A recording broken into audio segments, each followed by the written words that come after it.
on the face of this very planet. Welcome you once again to another very exciting and explosive edition of our live presentation on this very day, the second day of August in the year of our Most High Elohim 2020, with the time now standing at precisely 2 minutes past 7 p.m. in the land of Biafra, and the same number of minutes past the top of the hour wherever you are domiciled. We say good morning, good afternoon, good evening, and good night to some of you, because right across the face of this very planet, men, women, and children are gathered to listen to this very gospel this evening. As always, do not forget your pen and your paper, because today we shall tutor, we shall lecture, we shall educate, and we shall teach, as it has become customary for us to do here on this very platform. My name is Nnamdi Kanu. I am the leader of the indigenous people of Biafra all over this very planet Earth, the director of radio Biafra and Biafra television, and by the very special grace of the Most High, the servant of the wonderful people of Biafra. And as I welcome you, please, this very fine evening, I ask you to welcome those who are around you. You can get us via my page on Facebook at Mazi Nnamdi Kanu.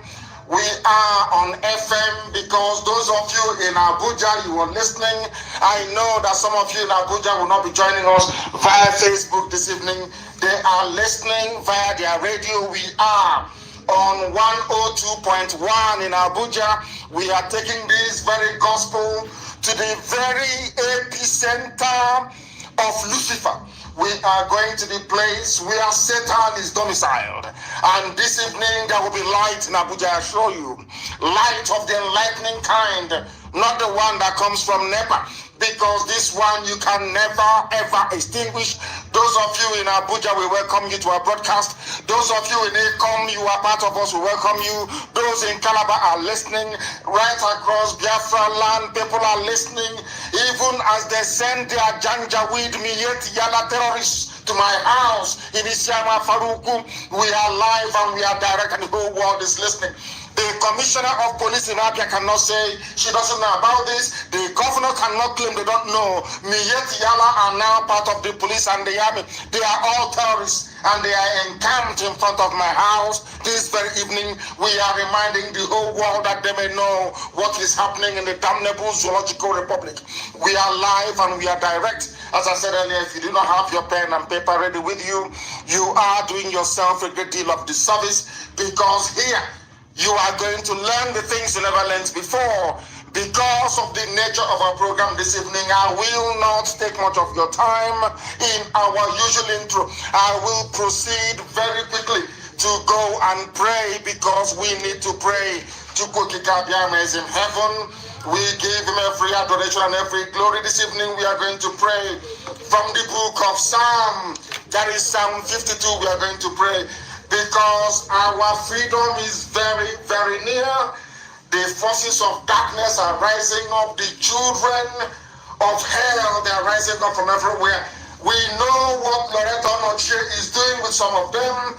People are very hungry. People are starving. They come from very poor backgrounds and they need money to survive. And that's what is providing it for them via Loretta Onochie. But this evening we shall go on to expose the darkness in the zoo, all the hidden things they have done, because as we are live on air right now, they are panicking, of course, they are shaking. Wherever they are, they are wondering what revelation is the world going to hear this very day. But before we do any of that, we must go on to consult the Most High, the creator of the heavens and the earth, without whom we could not have been here today. The same God of IPOB, the same God of Biafra. Please bow down your heads and let us pray. It was the prayer of David. The prayer of David when he went to the home of the Edomite, to where Saul had gone to. And David prayed to Elohim, and tonight we pray the same prayer. Why do you boast of evil, you mighty man? Why do you boast all day long, you who are a disgrace in the sight of God in heaven? We are talking about the Janjaweed, those who are converting terrorists to soldiers, those who are killing soldiers, and terrorists are now assuming their position and their place. We are talking about these boastful people, those who are in Asorok, the remnants of those who are alive, those who wear masks to deceive, those who lie to deceive over 200 million people. Your tongues plot destruction. It is like a sharpened razor, you who practice deceit in the zoological republic. All you saboteurs and traitors, you love evil rather than good, falsehood rather than speaking the truth. You love every harmful word, oh you deceitful tongue emanating from the zoological republic. For surely God will bring all of you down to everlasting ruin. The same way that Buhari fell, Abba Kyari fell, Isa Funtua fell, so shall all of you fall. Because Elohim will snatch you up from your tent and will tear you apart. He will uproot you from the land of the living and destroy you, all of you, Mama and Daura and the rest of them. Those who are encamped at my house this very evening, destruction shall be your portion. For the righteous will see and will fear. This IPOB they will see and they will fear. For we will laugh at them. We will laugh at them. For we shall say, here are the men that did not use Chukwokika-Biama as their stronghold because they trusted in their money. They trusted in the money they have been looting and stealing from the poor. They grew strong in their destructive ways and in their destructive powers. They grew strong by replacing an army with a band of terrorists. They grew strong in their arrogance, but in the end they fell. But we are like an olive tree, flourishing in the house of God, this IPOB. No matter what they bring against us, we flourish right across the face of this very planet. For our trust is not in any man. Our trust is in God Almighty in heaven. Our trust is in Elohim Adonai El Shaddai. Our trust is in this unfailing love that Chukwokika-Biama has for us forever and ever. For we shall praise thee, O Heavenly Father. Forever we shall adore your holy name, for all our hope rests in thee. For Biafra has come in our time. All we are doing is marching around the walls of Jericho. Every agent of darkness and of iniquity shall perish and shall fall. But we shall praise the name of the living God in the land of the living, before the congregation and the multitude of the saints. For the glory of Elohim is upon those that call upon his name in truth and every honesty, as it is upon IPOB, as it is upon this very noble family. Let the name of Elohim be praised, adored, worshipped and praised now and forevermore, we pray. He said,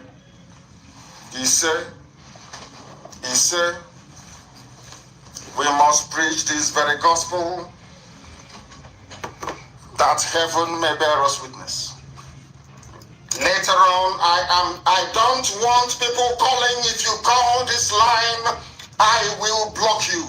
If you call any of our lines, I will block you. You should be paying attention, not making phone calls. Pay attention.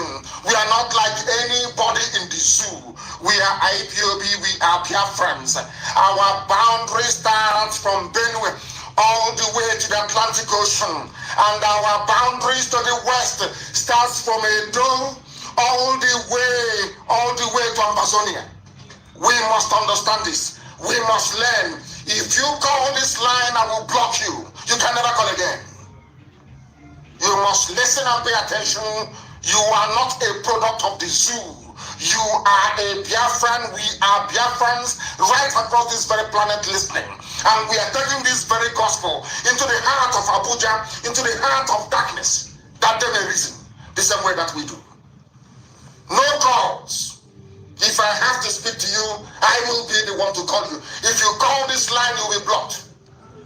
Get your pen and paper ready, bring it out, and prepare to learn. Prepare to learn, for there are many things that are hidden which we are going to reveal tonight. But by revelation tonight, I am going to start from what that very sanitizing, sensible, and reasonable Ghanaian president of old said. His name is Jerry Rawlings. I want him to set the pace for us this very evening, that we may partake in what it means to be beholden to the truth. Some of you don't know what truth means. I want us to go to Jerry Rawlings to see if he can tell us what truth is all about. Those of you who are on standby, remain on standby. I'm going to come to you. I will preach this very gospel first, and then I will go that the world may know the history of Edo State that they never knew before, that the world may know that we are all Igbo people, that the world may know we are from one family, that the world may know that this boundary, wherever you find a woman tying two-piece wrapper, it's not only genuine, it is real. That the world may know how the throne of the Oba of Benin came about, that they may know that we were there before they came, that they may know that the boundary of Biafra is actually inside Ondo State, inside Ogun State. Was it Ondo State. Because after Edo State, you have Ondo. That is where our boundary is. And this evening we are going to prove it beyond every conceivable doubt, beyond every reasonable doubt. Nobody will be left behind. I repeat, I said, nobody will be left behind. Not at all. We are taking everybody in this family is coming with us. Everybody. It was today before I came on air that I discovered, do you know Inesian? Ubiaja, that is the proper name. Do you know they have 4 market days? Are people aware of these things? Do you know that the Oba of Benin opened his mouth and confessed that his progenitors came from Ile-Ife? Are you aware of that? And that they met people inside the land of Edo when they came there. Not even Edo. They met, this is from the mouth of the Oba of Benin, that they came from Ife. That all of you may know the truth, and that truth will set you free. That is why we exist. That is why we preach this very gospel unadulteratedly. And that is why we are without fear before any bagger. They have not given birth to you. And very soon, the world will know how serious we are. Let us, first of all, I want people to appreciate what it means to be truthful. And appreciation of because a black man cannot appreciate truth. A black man is the embodiment of evil. They don't know what truth means. Let me go to Jerry Rawlings. That Rawlings may tell us in his understanding what truth is all about. Listen.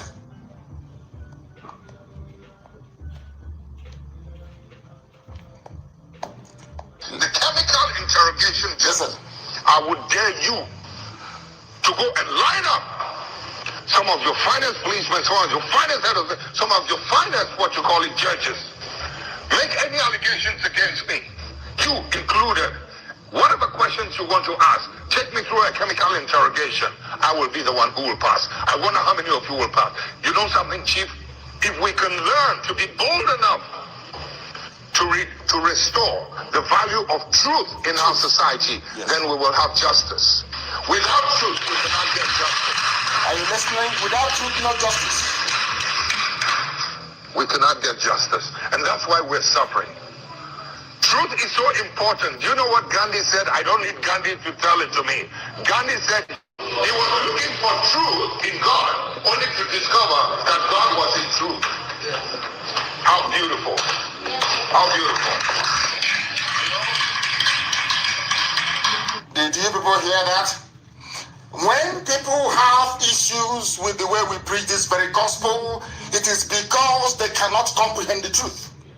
This is from a man that every sensible, or should I say conscientious person in the damnable zoological republic is pleading and begging for one military officer to emulate. This is Jerry Rawlings. the man responsible for cleansing and sanitizing Ghana till this very day, that Ghana is sensible today, is down to this very man. Do you know what he did? He killed every corrupt individual in Ghana. That is why Ghana is sensible today.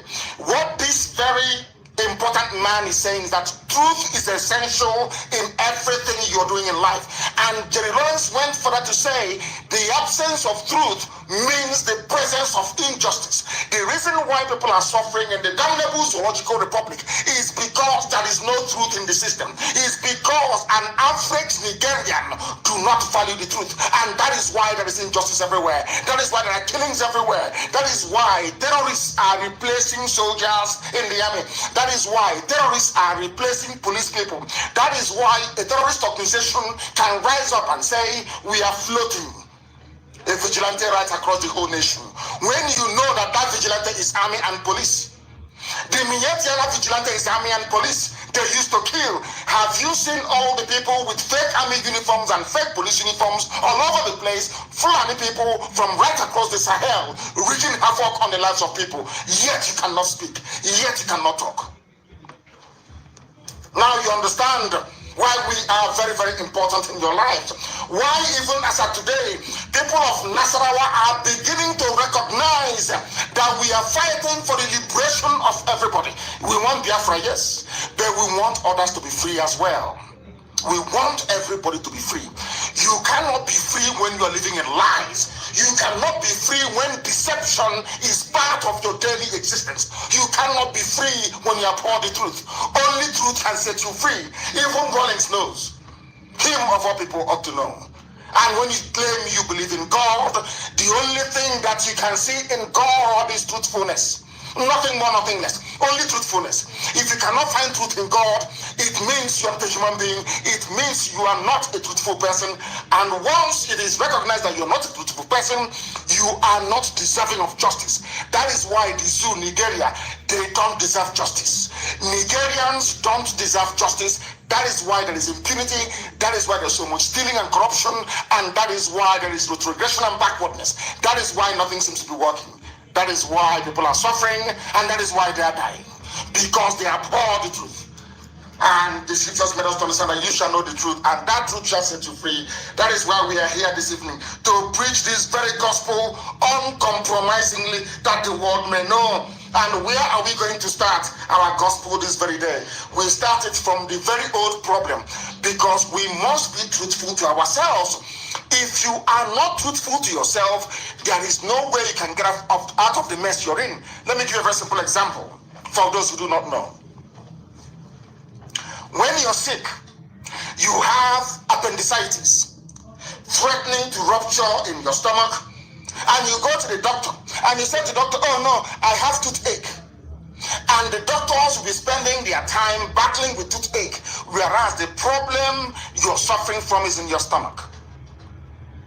As you are busy lying, the appendix ruptures, contaminates your entire alimentary canal, and if you are unlucky, you will die from it. The reason why you are dying is because you lied. You failed to disclose that the problem you were having was appendicitis. The same thing is applicable to all the animals in the zoo called Nigeria.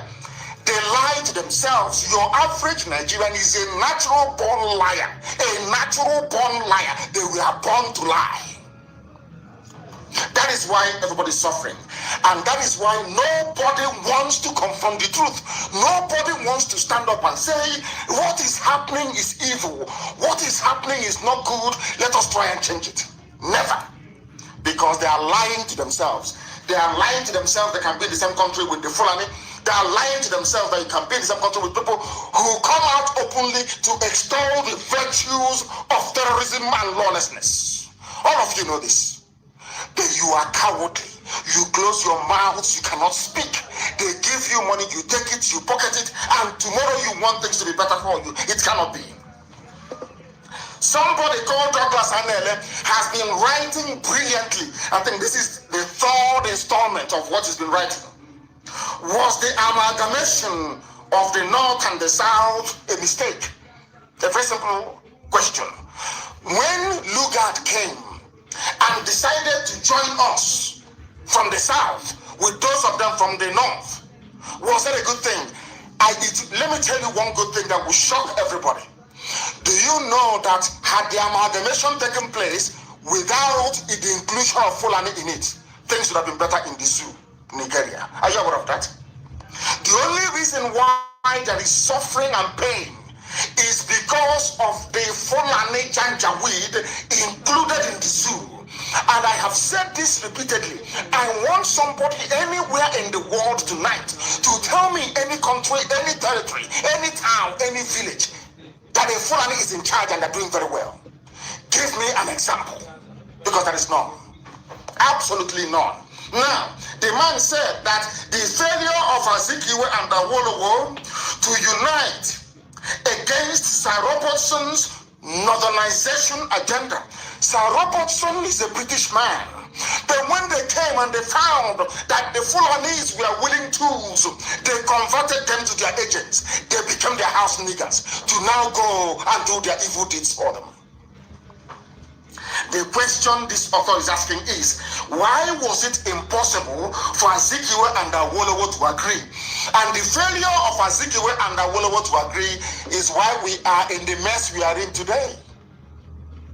Do you know that had Azikiwe and Awolowo said no to 1914 amalgamation, that would have been the end of it. But they disagreed. And because of that, the zoo came into being. Do you know what this very author said?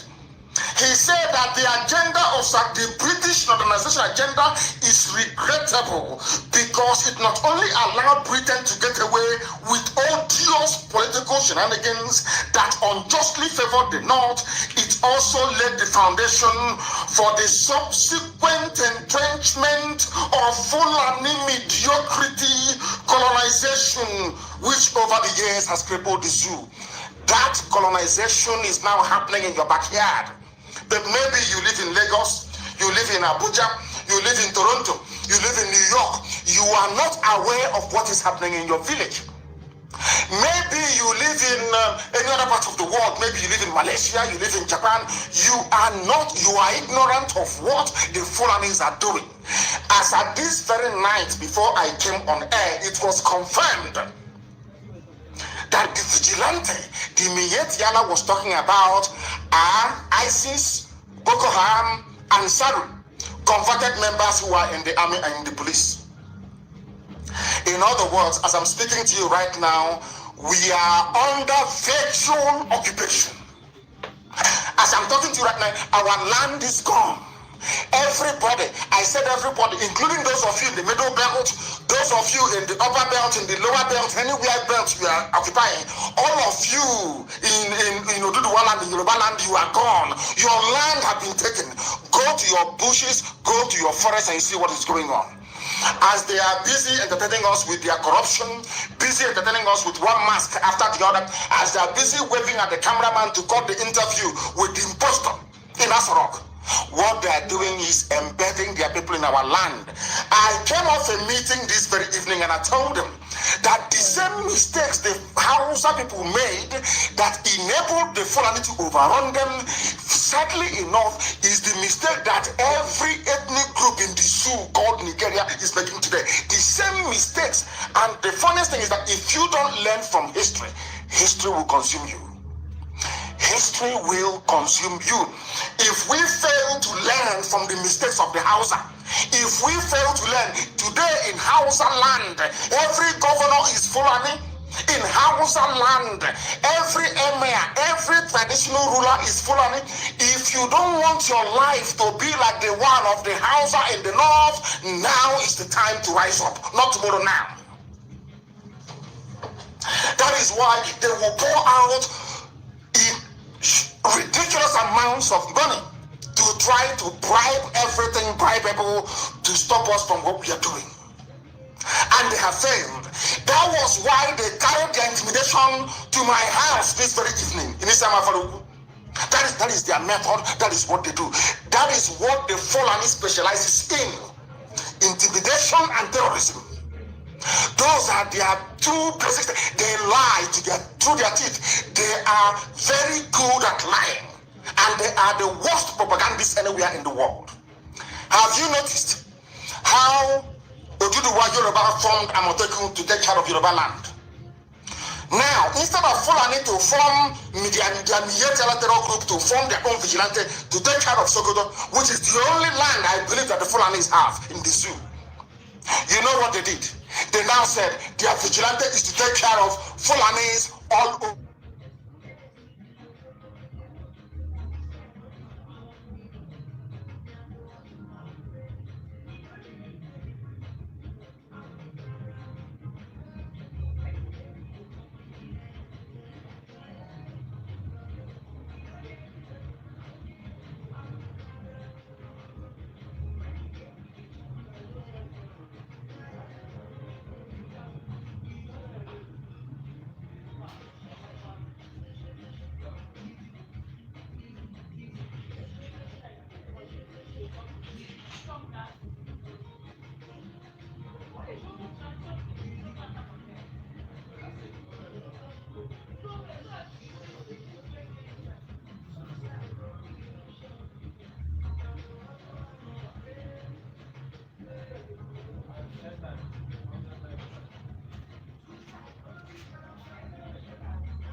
Please stay tuned. There is a network problem. Yeah, it will soon be restored. Stay tuned, okay?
Welcome back, wonderful people of Biafra. We are rudely interrupted, but we are back, we are live, and we are direct. And for you to know that this is a live presentation, the time now is 23 minutes to 8 p.m. in the land of Biafra. The same number of minutes to the top of the hour, regardless of where you are domiciled. Our enemies are not relenting, but we are resolute. We are more resolute than they are. We are more determined than they are. Those of you that want to be ruled by the Janjaweed, the Fulani, for the crumbs that falls off their table, that's entirely up to you. As for us, this very noble IPOB, this very house of Biafra, we are living the zoo.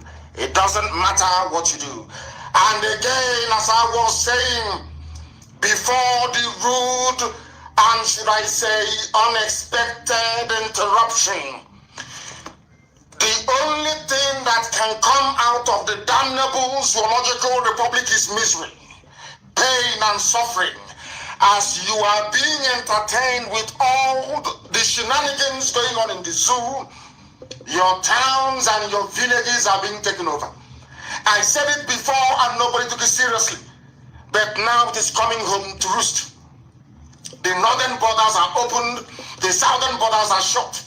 They are streaming in terrorists, and with their wares are coming in from right across the Sahel. They told you January 2020 they will open their borders in the north. It will be visa-free, not even visa-free, document-free entry. And what are they doing? They are coming in, they are in the police, they are in the army.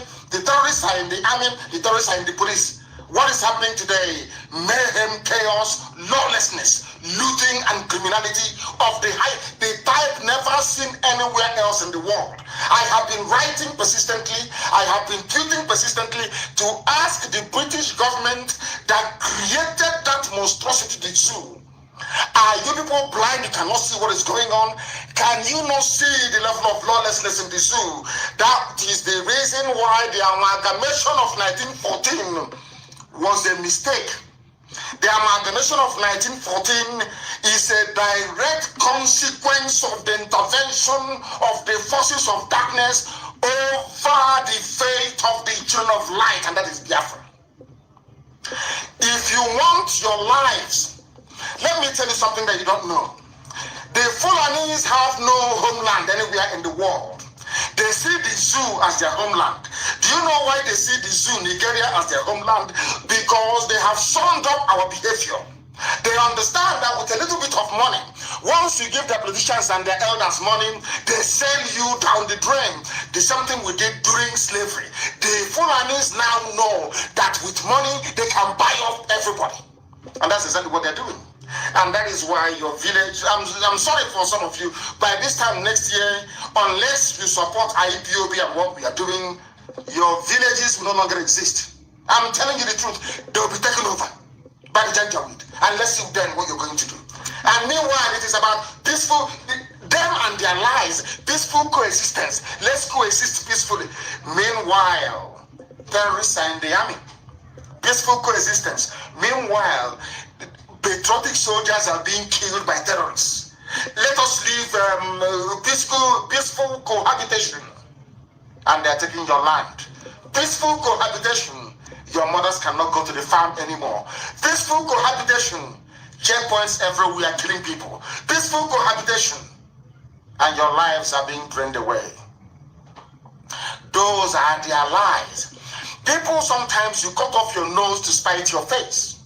Because perhaps some of the idiots before, my happiness is that a majority of our people understand what we are doing and they are in support of, I said 99.9% of our people. Forget those being controlled by Loretta Onochie. They are doing what they're supposed to do because they will always sabotage us everywhere. But what I want to reassure each and every one of you is that from the beginning, the Fulanis never wanted the zoo, Nigeria, to be one. They never wanted independence. They preferred the white man to be ruling them. From time, they brought out themselves as the house niggers and brutally rewarded them for their loyalty and servitude. And we are suffering. Nobody, I think I saw somebody tweet today about revisiting 1914. That is how sensible, reasonable people ought to behave. This our brother has been asking this question all the time. All the time. Those who were at the forefront of independence for the zoo, Nigeria, were all southern politicians. Anthony Nahor, Nnamdi Azikiwe, Awolowo, and all the rest of them. In the north, these people trying to educate you about the love of zoo Nigeria, they are the ones that went to a conference in Lagos and walked out and said, if you don't allow a white man, the British, to continue to rule these black people here, including us, then we don't want Nigeria. Fulanis opened their mouth and said they want to be slaves to the British. And as a reward, Britain gave them the zoo to manage for them. That is the reality today. Ask yourself, what did Jonathan do during the time of Jonathan?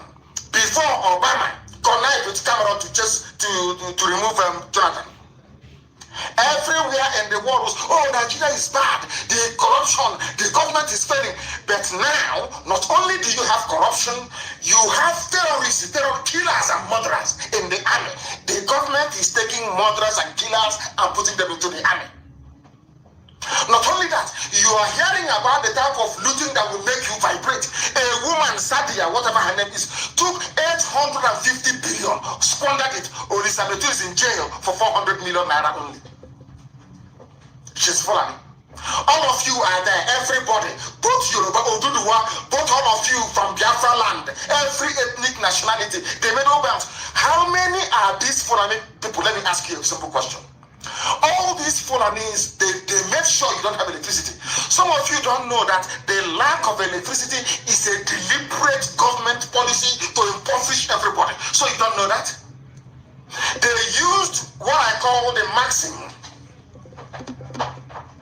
of the Soviet-era Communist Party. You see chicken. I want to tell you how a black person behaves. You see chicken, organic chicken, chicken. Go and bring a chicken tomorrow morning. Suffer that chicken very well. Start to pluck all the feathers.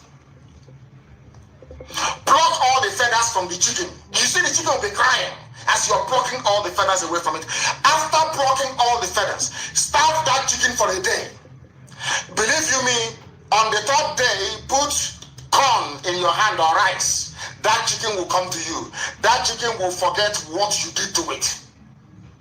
It will forget all the pain and all the torture. The only thing that matters to the chicken is that piece of rice you have in the palm of your hand. That is the way that black people behave. That is the way that the British made us behave. That is the way that the Fulani is making us behave today. No matter what they do to us, it doesn't matter how much they rape our daughters. It doesn't matter how many of us they abduct. It doesn't matter if you cannot get from Zaria to Abuja or from Kaduna to Abuja. It doesn't matter how many bandits you have. It doesn't. Nothing shocks us anymore. No amount of bad news is even going to move us anymore. As long as we are hungry and we are crying and we are asking, let us feed the stomach. I said this thing before about black people. When we started this very movement, I said to the whole world that the problem you have in Africa is that a black man can never put away the need of the stomach in order to pursue the liberation of his soul. He will always put the stomach first. And that is the mess you're suffering today. And that is why when people ask, how about 1914 amalgamation? I said to them, it was the stupidity of the South that allowed the Fulani Janjaweed to take control of our lives. And that is why we are suffering till this very day. In a country where all of you saw it with your two naked eyes. You knew that the elections were rigged. You knew that the Biafrans were disenfranchised in Lagos, disenfranchised in Kaduna, in Zaria, in Abuja. Everybody saw it. The EU observers noted it in their paper. A Some police stations were burnt down. All of you saw all of these things. Now, let me ask you a question. How do you intend to change all these things? With this your attitude of 2023, 2094, just date, or Pastor versus whoever. Let me ask you a simple question. Have you suddenly forgotten all the things that happened in the past? These are the things that make me wonder what type of God created an average Nigerian. I don't understand it. Anyway, you're not created by God. You were created by Lugard. Now you understand it? Because people are fooling themselves. People are fooling themselves. There is something written in the Times newspaper, and I want this thing to be published, please. I want it to be published tonight, immediately. I want it published on my page. I want people to understand a letter that was written in the Times of London, July 15, 1998. I repeat, the Times of London, Wednesday, July 15, 1998. Let me read it for you. It was written by a white man.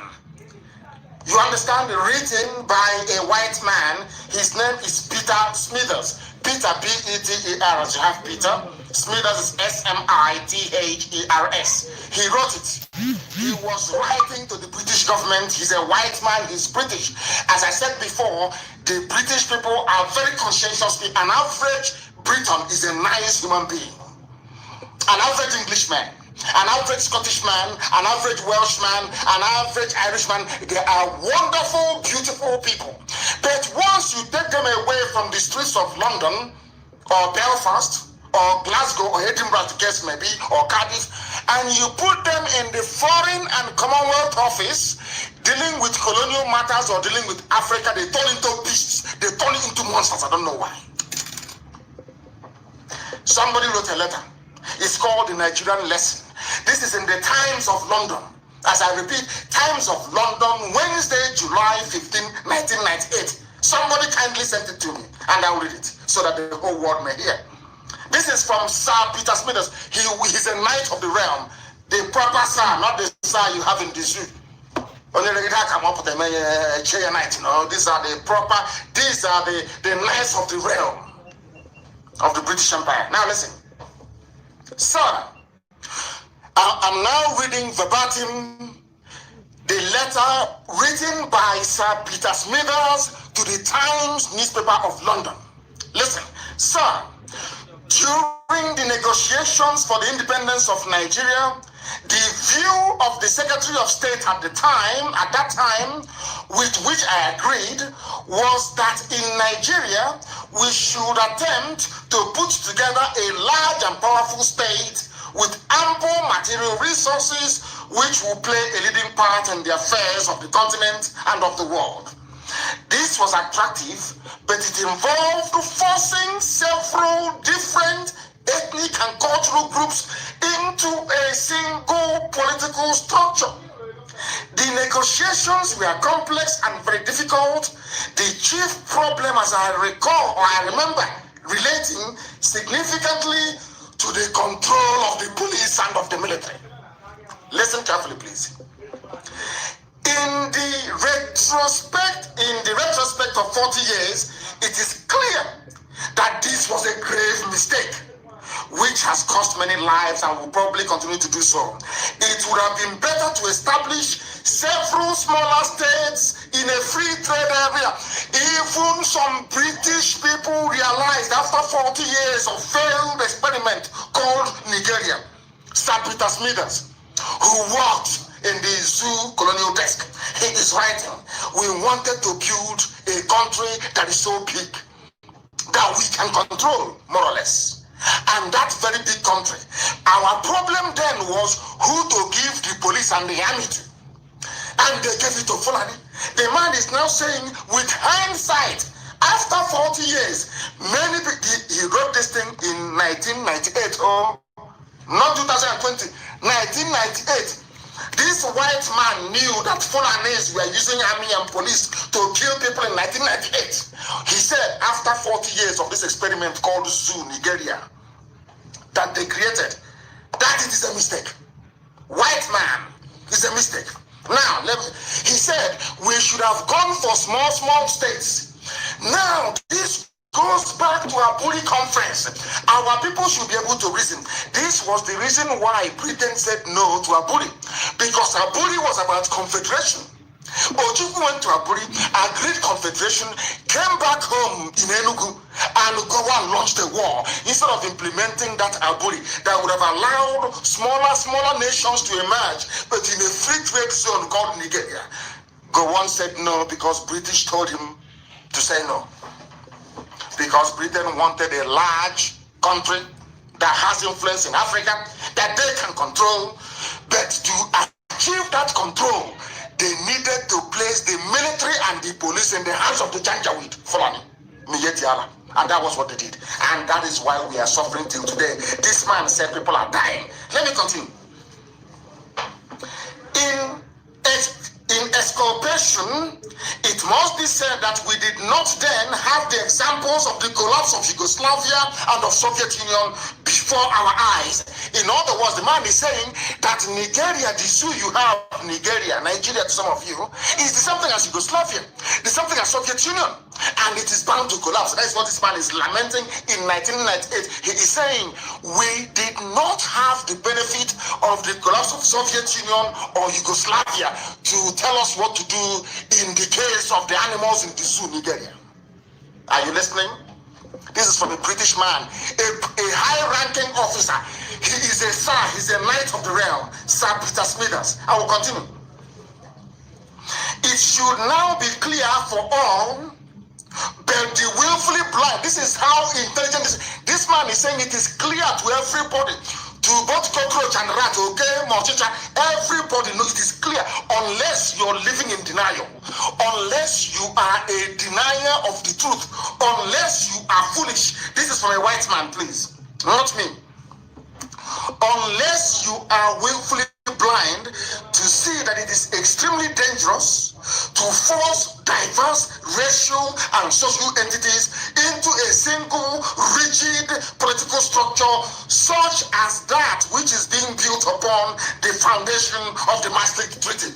This man was saying the reason why Britain left the EU, the reason why Britain opposed, some of you don't know what is Maastricht Treaty, but I will tell you some other day.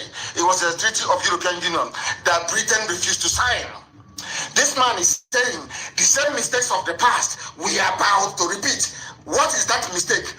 To willfully join together. He said it is extremely dangerous. A white man is saying is that Nigeria as it exists today, Nigeria, is extremely dangerous because you are forcing diverse racial and social entities into a single rigid political structure that is unsustainable.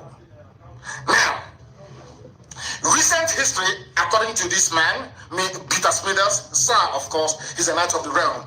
Recent history suggests that it would be best to complete the development of the common market and to call a halt to political integration in Europe.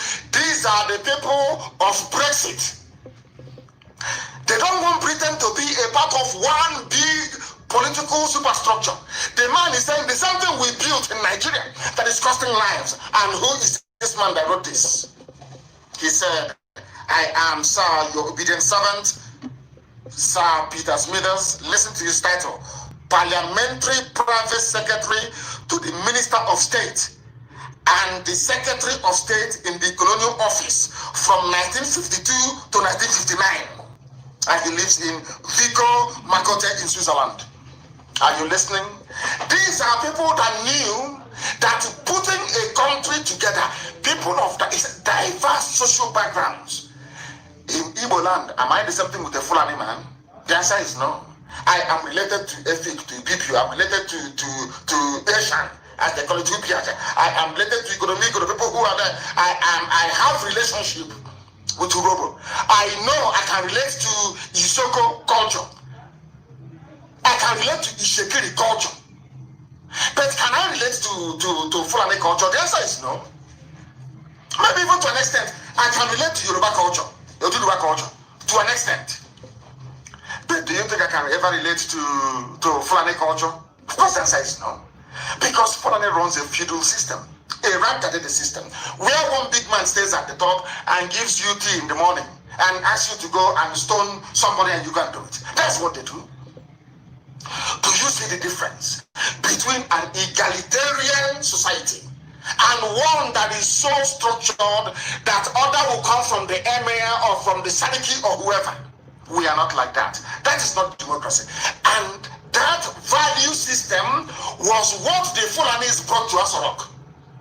These are the things that your so-called social scientists and your political analysts don't understand. What is playing out in Asorok today is the same janjaweed feudal system, where one person stays at the top and just keeps distributing money that they did not work for, money that they didn't earn. That is what is happening in the zoo. That same thing was what they brought to the center in Asorok, and some of you are too blind to see it.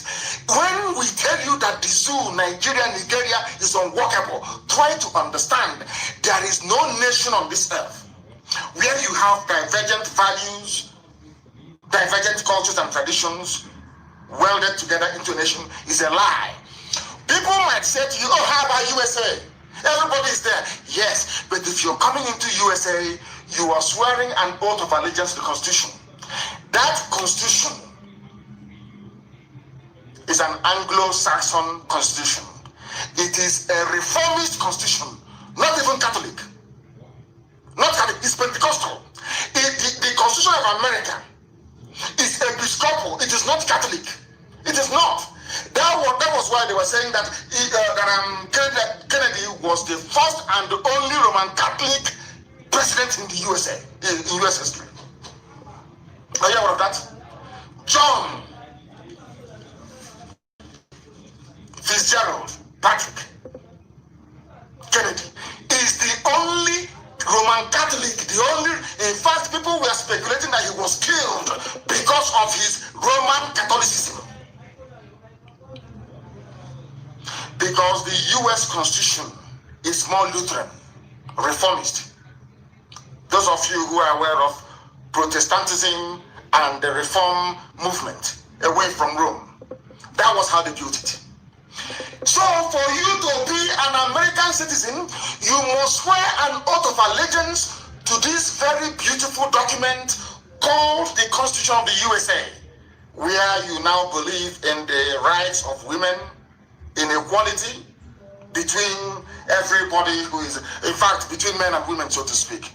Where, whether you like it or not, you have to agree that man can marry man, woman can marry woman. It's freedom. Are you aware of what I'm saying? Now, once you swear an allegiance, you abandon or you jettison whoever you were before, you become an American. Do such things happen in the zoo? No, they'll tell you about state of origin. You're not an indigenous. Our way of life is our turn. Do you hear people say in America is our turn? Or it's the turn of Texas this year. Oh, it's the turn of Massachusetts. Oh no, it is the turn of Washington. Oh, it's the turn of California. Or it's the turn of Iowa. Do you hear such rubbish? Because everybody is welded together under this very beautiful document called the Constitution of the United States of America. That is one thing people don't understand. When they tell you, oh, can't you see America is diverse? They don't go into detail to tell you that there is one mechanism that unites them, and that is the Constitution. And that Constitution was drawn. In other words, for you to become an American citizen, basically you're saying, I want to be an Anglo-Saxon. Because those who that founded America, the Pilgrims, they traveled from England. They are English people from Southampton on a ship called Mary Rose. They traveled, that was why they called it New England. Where they landed in Rhode Island, they called it New England. That's where they came from. Before the Dutch, the Germans started flooding in.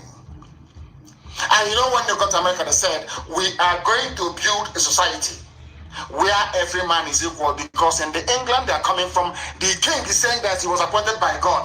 He can do whatever he likes. They said, no, we are going to build a modern society based on the values of the Greco-Romans, which is Republic, which is Biafra. Do you see why we cannot be in the same country with those who aspire to enslave and to conquer us. That is for a British man. Now, let me ask this very simple question. This is one thing I say about the brain of a black man. I don't understand it, how it works. If after 300 years of the union between Scotland and England, Scotland can hold a referendum, till tomorrow morning Scotland is saying they want to hold a referendum. If Scotland of only 5 million people can say they want to go, the size of Imo State, if they can say they want to go and Britain will say, oh, no problem, or England will say, no problem, have a referendum, if people agree you can go, why can't the same thing be extended to us? Now that is what I call proper British racism. Oh, you are giving or considering referendum to Scotland because they are white people. You are saying no to Biafran because they are black. I need people to understand this, and it is quite bizarre that till today, anything Britain says is what goes. Now, I want to ask people, if that is the case, if anything that Britain says goes in the zoo, Nigeria, tell me where your freedom lies then. Where is that freedom you claim you have? To have your own passport, to have your own flag, and all the rubbish that comes with it. A very simple question which zoo people can never ever answer. Scotland has the right to be free, but not Biafra of over 70 million people. Tell me what type of race, you're doing Black Lives Matter. Tell me what other form of racism is worse than that one. So, whites can be free in Europe. They can be free. Scotland can have devolved parliament. But in Britain, no, we need Nigeria to be one, always one. Why? Because you're God. Because you're white, you're British, you're God. You decide what happens. You decide who lives and who dies. You're playing God. Ordinary, now we say ordinary, Scotland is very great, of course. Scottish, only 5 million people, they can be free if they want to be. Biafrans, 70 million. You cannot be free. And people fail to see these things. Our people fail to understand the implications of all these things. That is what disturbs me. That is what leads me all the time to question the quality of education that some of your PhD holders even have. I question it. The right to freedom of association, which is what we are doing in IPOB, is fundamental. When you take away a people's right to choose freely, you force them into violence. I want to make this very clear tonight. They've been pressing us. They are in my house this evening as I'm preaching to you. They are forcing us, and all their friends and their cohorts will not see it. All their friends all over the world, nobody, even Sobo, they have all gone blind. You can see the intimidation. You can see the killings, well documented from time. No one has been held responsible for Paul. No one has been held responsible for National High School Aba massacre. No one has been held responsible for the Isiama Forugu massacre, Operation Pattern Dance. People can see these things. They choose to turn a blind eye. Our madness will start very soon. And when it starts, I have all these things documented. When you talk rubbish, I will bring out one and I'll show it to you. Because what the Fulanis are planning is very, very bad. Every time they tell you peaceful coexistence, that is their mantra. But their Fulani terrorists are busy killing you. Peaceful coexistence. I want to say to Britain tonight, this very message we are giving is directed, as somebody wrote quite recently, at the conscience of the world. I want Britain to answer me this very simple question. Britain, why is it, I ask you, that 5 million Scottish people can have independence if they want, but not 70 million Biafrans? What did we do to you? How did we offend you? You went to wars with Scotland in the old. You fought wars before you conquered us and gave us to the Janjaweed. I'm asking Britain, what is the rationale? Just tell us why 5 million white people can vote to be free if they so wish, but not 70 million black people. Do you see the proper racism? Do you see why we are against BBC and BBC and all the rest of them? Do you now understand? Can the Efulefus and the traders understand what we are saying? Because perhaps your brain is so tiny. You have no brain, you have no capacity to comprehend. You are not learned enough, not educated enough. That is why you are mad in stupidity and ignominy. Very, very sad indeed. Now, they tell you every day, we want peaceful coexistence. If you ask Araba Shehu, he will tell you peaceful coexistence. Any idiot you ask from the Fulani Caliphate, peaceful, but are you peaceful? You Fulani, you talk about peaceful coexistence. Aisha Buhari, in her capacity as the head of state of the Sioux, everybody is peaceful coexistence. Let's improve security. I'm asking you, Fulani, are you peaceful? Let us find out. They released somebody who claims he's a former, not claim, but a former terrorist with Boko Haram. They asked him a question. He said, I can't remember the number of people I have killed because there are so many. This is the type of person in an army. And the people go to sleep and they wake up every day, they pretend everything is normal. This is something I can't understand. People go to sleep, they wake up in your army. They can post this man to your village. He said, people go into the army, isn't it? Maybe due to your rank, you've done very well in military school and all the rest of it. This one, his only qualification is that he has killed so many people. He has killed so many people that the only thing the Fulani hierarchy in the zoo can think of is put him in the army. Tell me what he's going to do when he sees a very pretty girl in your village. Because they know now, the Fulani know they can kill anybody and they will get away with it.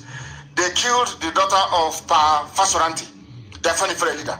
Has anything come of it?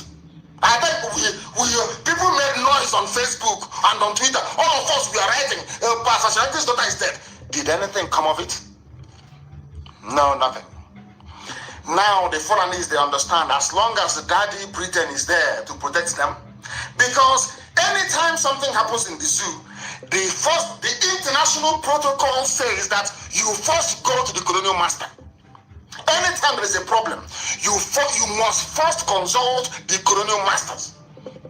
I learned this lesson in 1997. I went to the USA ambassador's residence in London, Grosvenor Square then. 1997.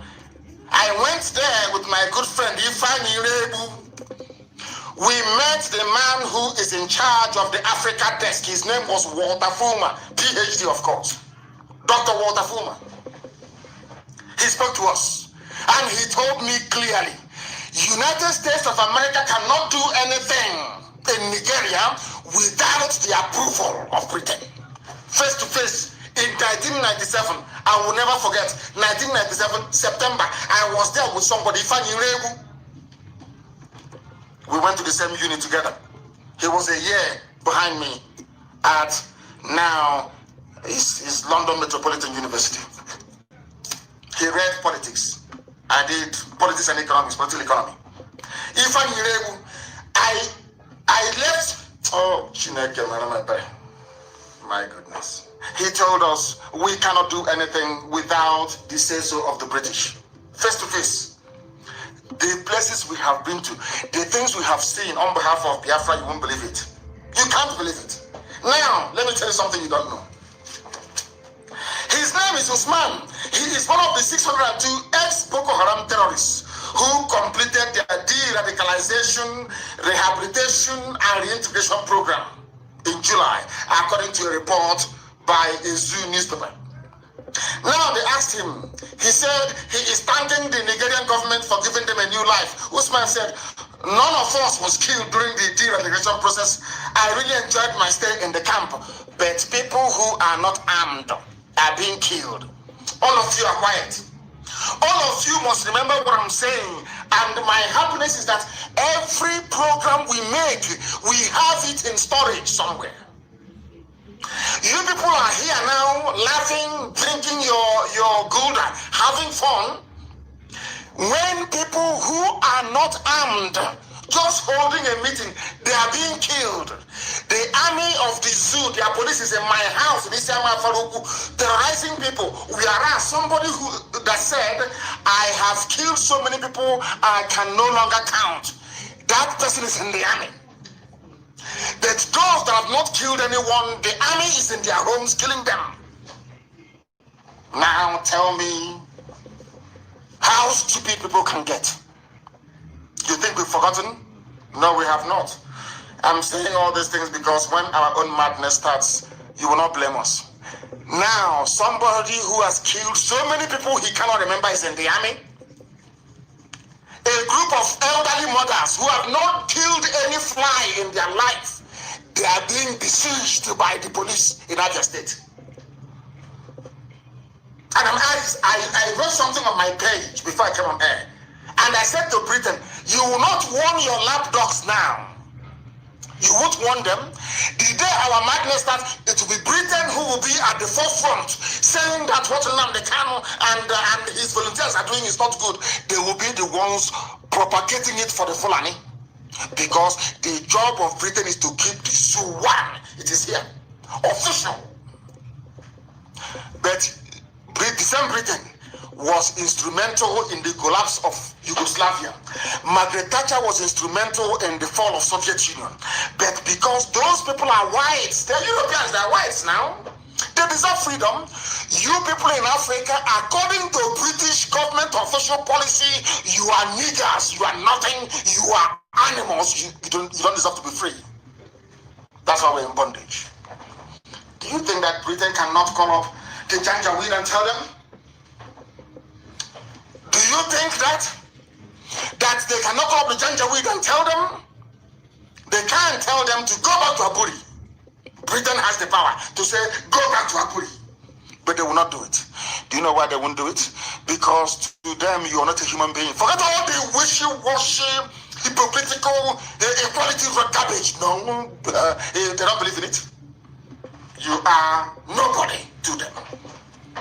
Before their sight, you are a nobody. That is why the army can go and recruit murderers and killers. Has Britain complained? No. Has anyone complained in the world? No. Have you heard of European Union, any world power complaining or saying to Nigeria, how can you bring murderers and killers into the army? No. No. Because we are nothing. Because we are glass in Africa. Unbelievable. Now I want you to listen to this, please. Very, very important. These are people telling you about peaceful coexistence. That is have this in mind. Anytime Fulani wants to commit atrocity in life, they always come up with a slogan. When the late Buhari took over power in 1983, he said war against indiscipline. Do you know what he did? He went back and started killing Biafrans. He was killing Biafrans who were in jail before he overthrew Shagari. The same man, that is the hypocrisy of the Fulani, the same man telling you about treason, committed treason himself by overthrowing a democratically elected government. But his supporters and Tinubu never saw it. They never complained. The whole world is a reformed Democrat. That was what they said. Because they wanted to sell you a very bad product. They said peaceful coexistence. Now let us ask ourselves this question. Those in southern Kaduna, are they living peacefully? Are they Biafrans? I want every ethnic group in Nigeria.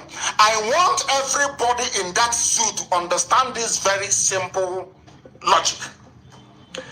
The Fulanis can never love you. You think the Fulanis hate the Igbo man, the Fulanis hate Biafra as a concept, that they will love you? No. That was the nonsense they sold to Goli people, the same nonsense they sold to Nika Delta, or those who foolishly identify themselves as Nika Delta. That was the same garbage they sold to them. The same Edwin Clark you see crying today, the same garbage they connived together to sabotage Biafra. But everybody's crying today, isn't it? It's no longer the Igbo man. Yoruba is crying. Everybody's crying now, isn't it?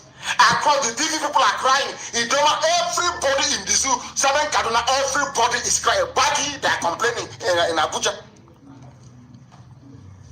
To let you understand that you brought all this nonsense upon your head. You allowed the Fulani the leeway to mess all of you up the way they're messing you up out of fear, because most of you are cowards. Most of you cannot rise up against the Fulani the same way that IPOB has done and will continue to do until Biafra comes. We're not going to stop. You think we're going to stop? Rubbish. We are not going to stop. Southern Kaduna are dying. This report is saying indigenous allege government support for ethnic cleansing agenda. It is a Fulani agenda. It was the blueprint by the dead Buhari. They wanted to kill people, to take away from your villages, to take over. Italy cannot talk, oh, there is Egypt. France is not going to talk to you because there is ELF. There is Total. They are making money from oil and gas. So how are they going to talk? Even before we went to Israel, they gave them defense contract. And saying to Israeli businessmen, go and tell your politicians, don't listen to Nnamdi Kanu. I was in Israel, they were telling me to my face to face. Anything I tell is not second-hand, it's what I am involved in. And I keep asking myself, why? You go to US, there are US business interests. So anytime there is trouble, let me tell you the way they play this game. Very, very clever people. Fulani, or should I say British, giving them the brain. They gave everybody something that is a portion of the zoo you are enjoying, including Czech Republic. Do you know that plane that flew to Switzerland later on went to Czech Republic for servicing? Their Air Force One. They will be wondering how I know. Do you know that they're buying arms from Czech Republic? Do you know that? So now, because there's a very healthy, sizable IPOB family in Czech Republic, you know what they do? They go down and say to them, oh, you're there. You have our contract. We are giving you defense contract as they did in Israel. How come you're allowing IPOB to be doing this? That the businessman will now pick up his pen and write a letter to their ministry, maybe Home Affairs, and say, I'm so and so person. Our company is making so much money from Nigeria, and Nigerian government is saying that they're upset the way you people are cooperating with IPOB. Because of that, please stop it.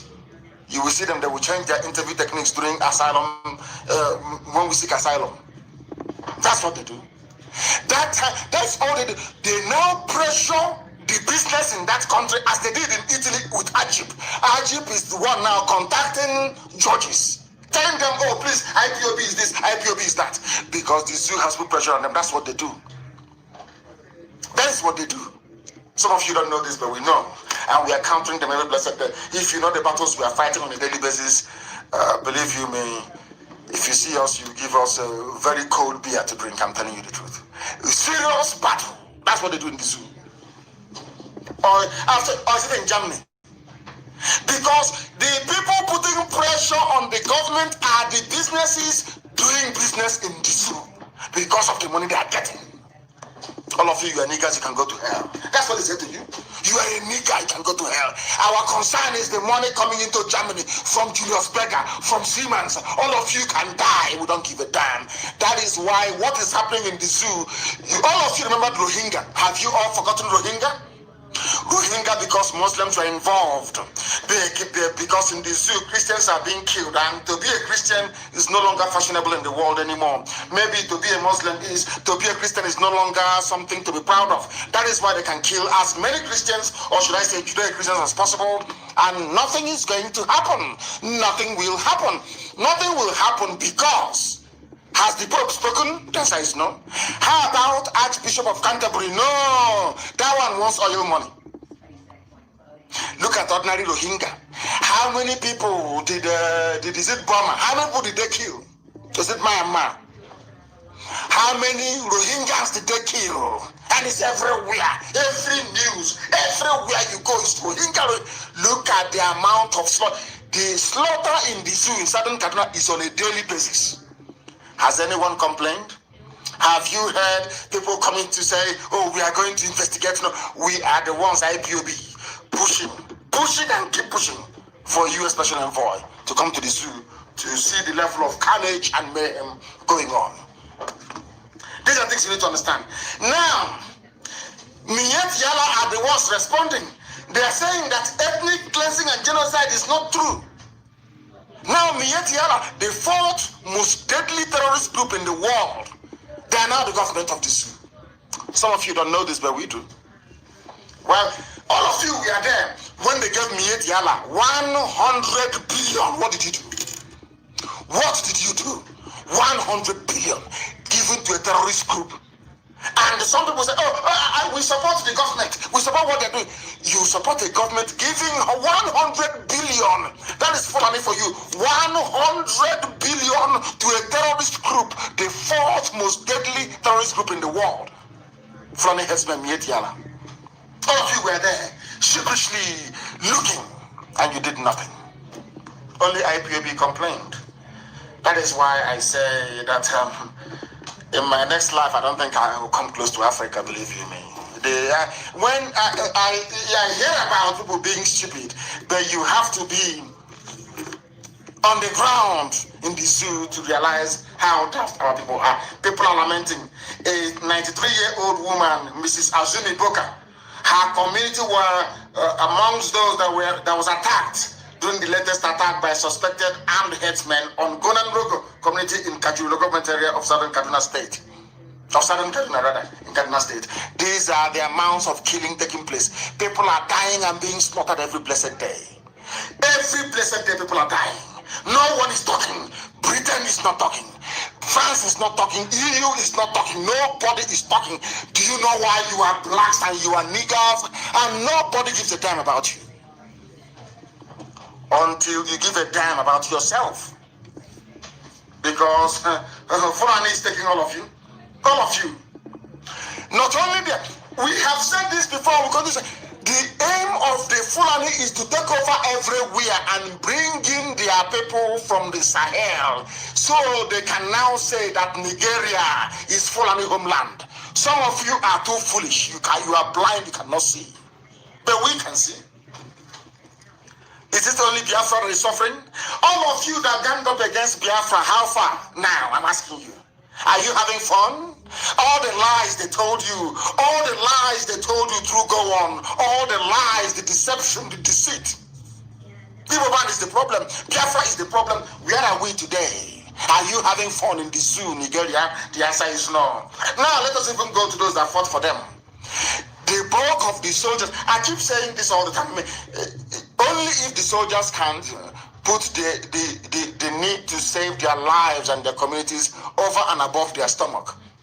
Those that fought the war were those from the Middle Belt, or maybe those from Kanem Borno Empire, which is Borno State. Even there in Borno State, they claim they are all Muslims. So I want you to understand the game plan of Fulani. You know, when the Hausas want to rise up, they show them to say, we are Hausa Fulani. It's a lie. If you're Hausa Fulani, how come there is no Hausa man who is an emir? Show me one Hausa, show me one emirate being controlled by a Hausa man. There is none. And that is where all of you are heading to. The mentality of the Hausa, so reduced and so almagirized that they can no longer rise up again. Only if they listen to this gospel and develop some brain. The baggy people in Abuja, are you not agitating? Baggy in Abuja, are you not agitating to be free from the shackles of the Janjaweed? Some of you don't know this. Do you know that Abuja indigenous, the baggy, do you know they're agitating? People don't know these things, you know. Do you know that most of them are Christians that they're agitating? They said, oh, the North is Muslim, the North is one. Rubbish, pure rubbish. If the North is one, why are they attacking the home of the Chego of Borno? Why are they attacking it? You know that it was only the Borno people that resisted the Fulani when they came. The Shehu of Borno fought them. You know the Fulanis, they don't forget. They've not forgotten. That is why the height of the terrorist activities going on in the zoo is in Borno. Fulani wants to break Borno at all costs. Do you know that people from Borno State are not Hausa people? Are you aware of that? Do you know that people from Borno State are not Fulani either? Do you know that people from Borno State are being killed by Fulani people? You don't know this. But on this platform, on this radio station, we will tell you, we will teach you, we will educate you, we will enlighten you, so those things that are hidden are revealed to all of you. Ghanaian Borno Empire has never been and will never be loyal to Sokoto Caliphate. That is the problem. The problem is that they refuse to relinquish the title of Shegu of Borno. They said no, we will not relinquish it. They said no. They said, okay, we are going to keep killing you. They keep appointing their Fulani emirs alongside the Shegus you have in Borno. Now,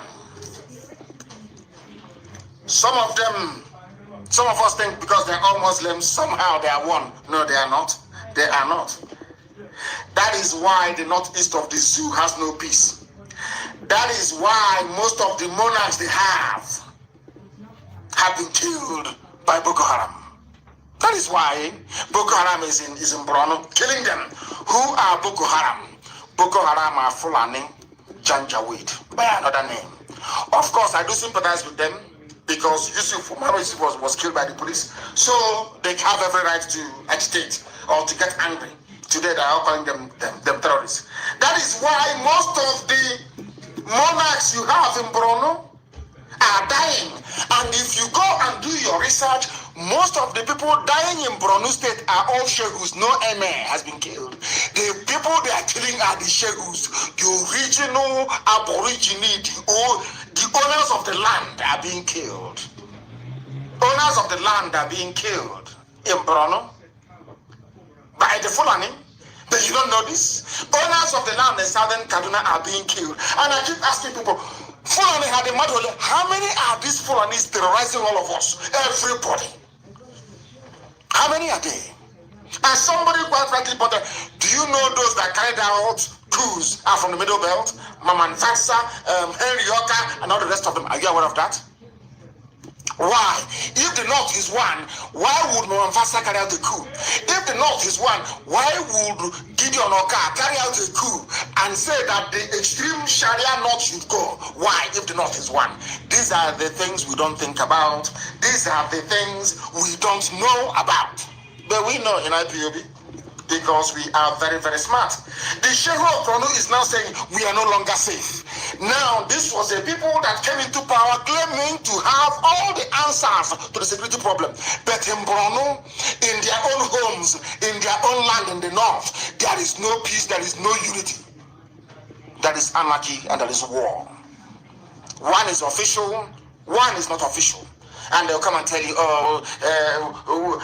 they are doing very well, the army, fighting insecurity everywhere.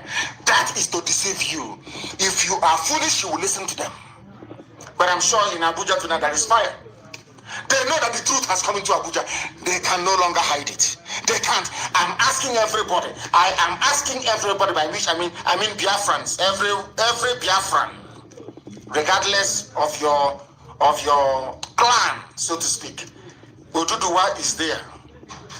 Middle Belt is there. The people of Ghana, Borno in Borno State, you're suffering, you're dying. Hausa people who are in Kaduna, you people are dying, you're being slaughtered every blessed day. I'm asking all of you, if all of us we are to get together, do you think the Fulani can defeat us? The Fulani, there are only 3 million of them. Only 3 million. Making our lives a misery. And we let them. Because of our longer truth, we let them. Are you telling me that all of us rising up at the same time, Fulani will do anything? Or Britain will do anything? The answer is no. But they will go to the traitors in all of you. They will go to the saboteurs in all of you. Give them some money. They start to make noise. And the idiots will begin to fall by the wayside. Because you're not strong. You are black. You're from Africa. You're not mentally resilient. You're not strong enough to resist, as we have been doing. Why do you think we're formidable? Why do you think that IPOB is strong all over the world? Because we are on. You cannot bribe us, you cannot buy us. No, of course they know that. That is why they're angry with us. That is why they will go to my house and try and surround it thinking that intimidation works. They know it doesn't work with me and can never ever work. And very soon they will get their comeuppance. They know that very well. That we cannot retreat or surrender. It doesn't matter how many entities they buy up. It doesn't matter how much they give to Facebook. It doesn't matter how much they give to YouTube. It doesn't matter how much they pay Google. It doesn't matter how many media houses they buy over. It doesn't matter how many consultants they have all over the world. We are unstoppable. This IPOB must march. We are unstoppable. The man cried out, Sheikh of Borno, wallahi, we are not safe. Sheikh of Borno cries out. His eminent Sheikh of Borno Al-Hajjabaka, Ibn Umar Garabai El Kanemi, on Friday decried the Borno state is no longer, he said the Borno state is no longer safe following an attack on the convoy of the governor, Babakana Zulu.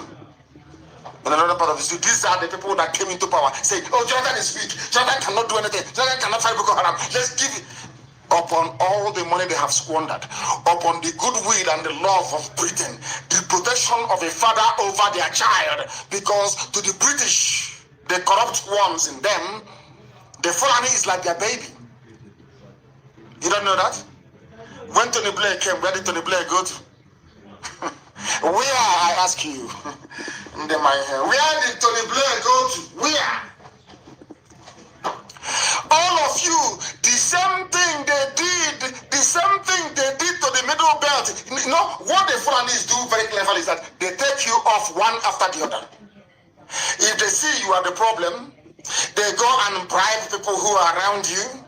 They bribe people who are around your village. They bribe people who are around your ethnicity to destroy you.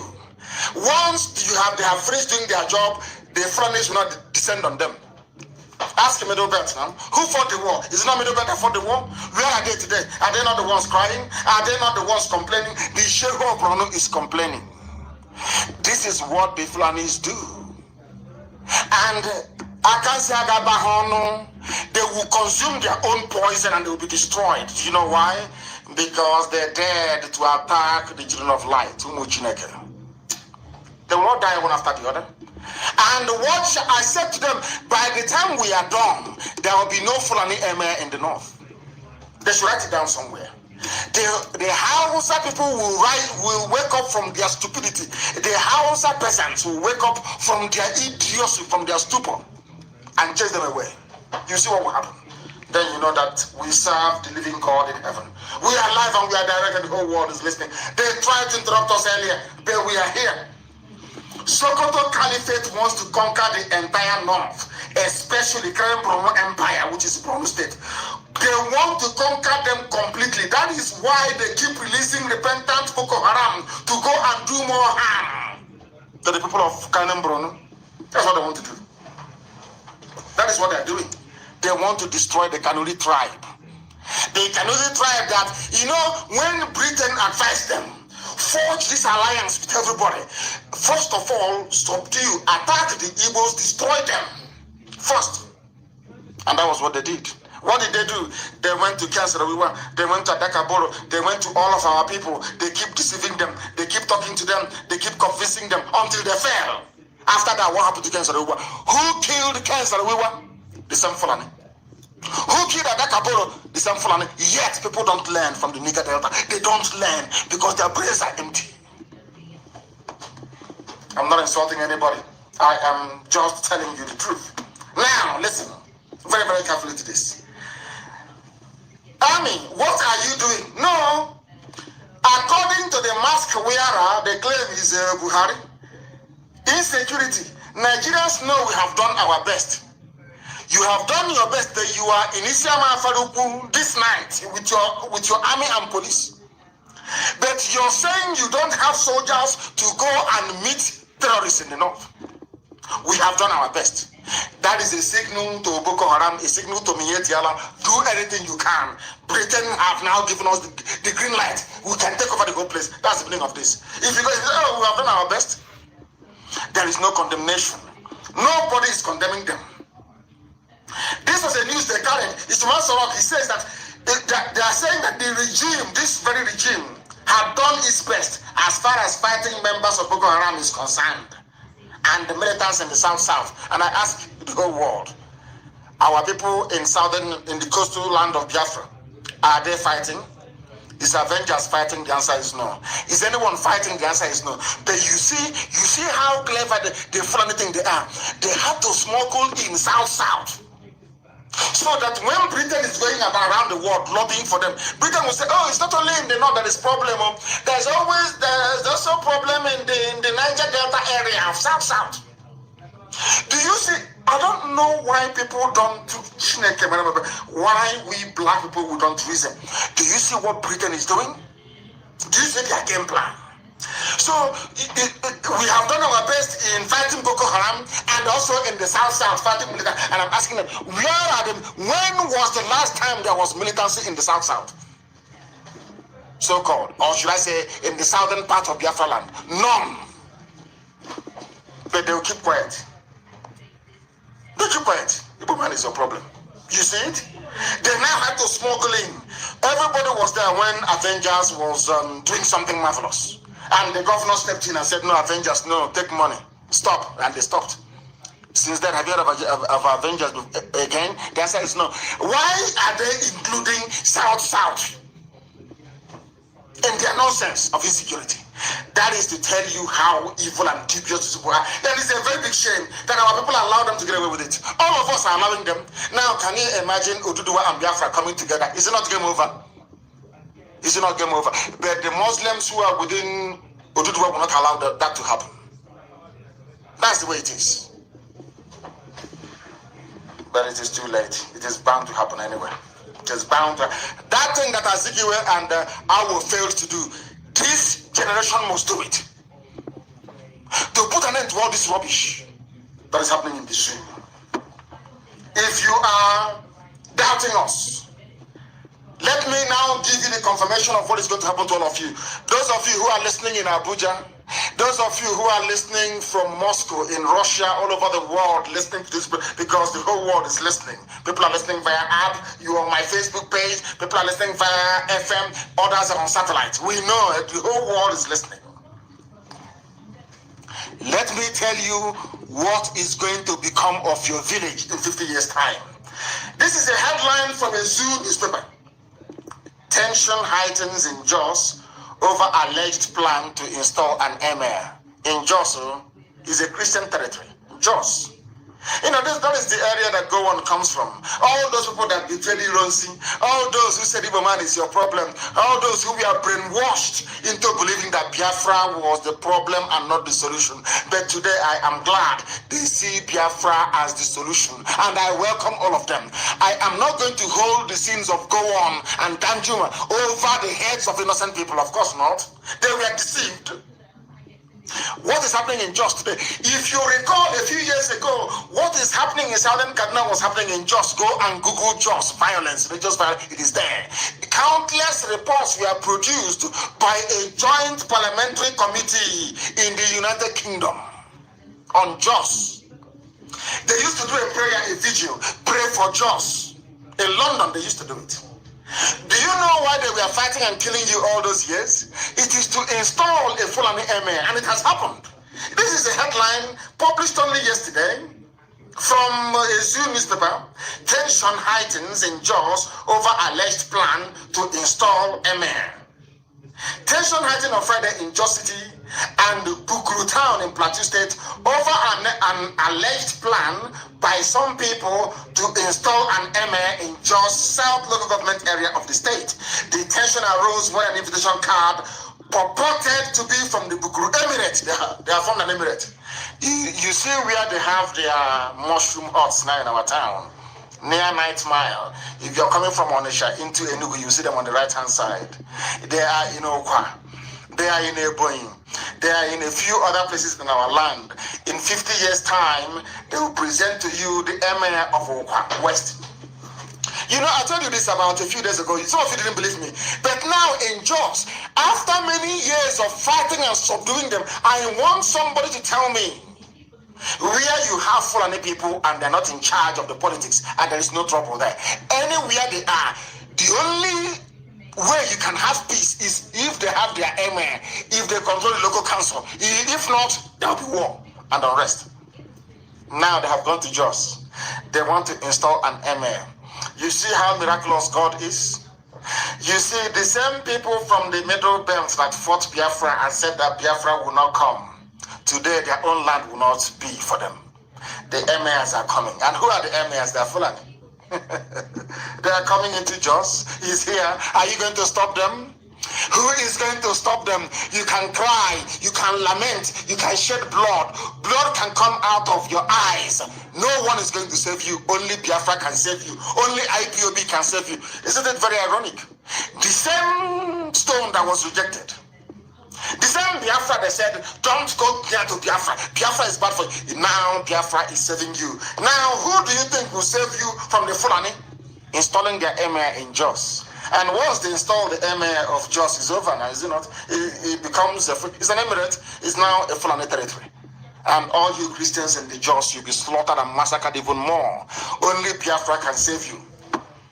Go and support what IPOB is doing. IPOB, we want to save everybody, not just a few people, but every single human being. This is the confirmation that drives me mad with our people. You saw what happened to Hausa people. History is there. You can now see what is happening in Kanem Prono, which is Borno State. You can see what's happened to Bagi people in Abuja. You now can see what is happening to Jos people in Jos. Yet you cannot see. You people are foolish. You still want. Why are they putting an MA in Jos? Because of one Nigeria. If there is no one Nigeria, can you? If there is Middle Belt Republic, will you have an MA in Jos? The answer is no. Now you understand us, don't you? You understand us. We are always right. Some Efulefus don't like it. But the fact is, in a debate, we are always right. We always win. Always. Elohim will always justify us. Always and without fail. Sokoto Caliphate is everywhere. They want to conquer each and every territory. Just you are receiving it. Why? I keep asking, why are you people blind? Why? Where is your so-called intellectualism? Oh, I have PhD. Oh, I have a master's in this. Where is it? Can't you see history? What happened to Hausas, happened to the Wagi people, happened to Lupe. The same thing happened to a part of the Ghana, of course. They forced the ruler of Igala, the Ata of Igala, to convert to Islam. The same thing is now happening in Jos. It is happening in Jos. You people cannot see. The reason why all these things are happening is because of one Nigeria. One Nigeria. And today, the terrorists are now in the army. Who's going to save you? Is it Britain or CNN? Who's going to save you? Nobody now. You're a nigger. And to make matters worse, Bill Gates wants our population to reduce. So if the Fulanis are helping them to kill people, hey, the better for everybody. Some of you don't know this, but we are telling you, where is your common sense? I remember when the whole coronavirus issue broke. People had to look back to history, to the Spanish flu for guidance. Why are things happening to human beings now? And you cannot look back into history to understand how virulent and how dangerous the Fulanis are for your lives. You don't know how dangerous they are. Very, very dangerous. And the funniest thing is that some Europeans will support them. Don't get me wrong, of course, the what they're getting from the zoo. If you're in a country and you have a contract for life, as Julius Berger has in the zoo, why because of a bunch of niggers, you forget that? Of course not. A few niggas can die whilst you keep cutting away your money. The reason why history exists is so that you can look at it and learn something from it. Look at Southern Kaduna. There is a comprehensive report released by the Center for Inclusive Governance and National Development on the role of the federal and Kaduna state government in promoting the killing of the indigenous people by their Fulani kindred. Are you listening? Federal government of the zoo, Nigeria, in conjunction with Kaduna state government, are killing people. This is the report. Now listen. Kaduna state and the federal government, they have provided an enabling terrain for Fulani terrorists to eventually take over the whole of southern Kaduna and other parts of northern Christian communities through deployments of heads of security agents who are purely Fulani Muslim. As I told you before, police Fulani, army Fulani, civil defense Fulani Muslim in Christian communities. That is why they don't want you to be free. That is because only under, people must understand this. The reason why that because you are under one Nigeria. Once you're under one Nigeria, they can deploy, the IG of police can put Fulani men anywhere they like. You cannot stop them. Now you understand it, don't you? You understand it? Now listen very carefully, please. The approval and granting of a biased, brazen and sudden request from Governor El Rufai that all policemen of Southern Kaduna extraction should be transferred out of Kaduna State. You don't know this, but we are telling you. Do you know that the governor of Kaduna State, rather than have the policemen from Southern Kaduna, indigenes, police their communities, they said no, transfer them outside the state so you can bring them Fulani and they'll be there, they'll fold their arms. As their terrorists are now slaughtering you and you do nothing. Only Biafra can save you. Can save all of you in the zoo. Only Biafra can save all of you. The approval now has to tell you something.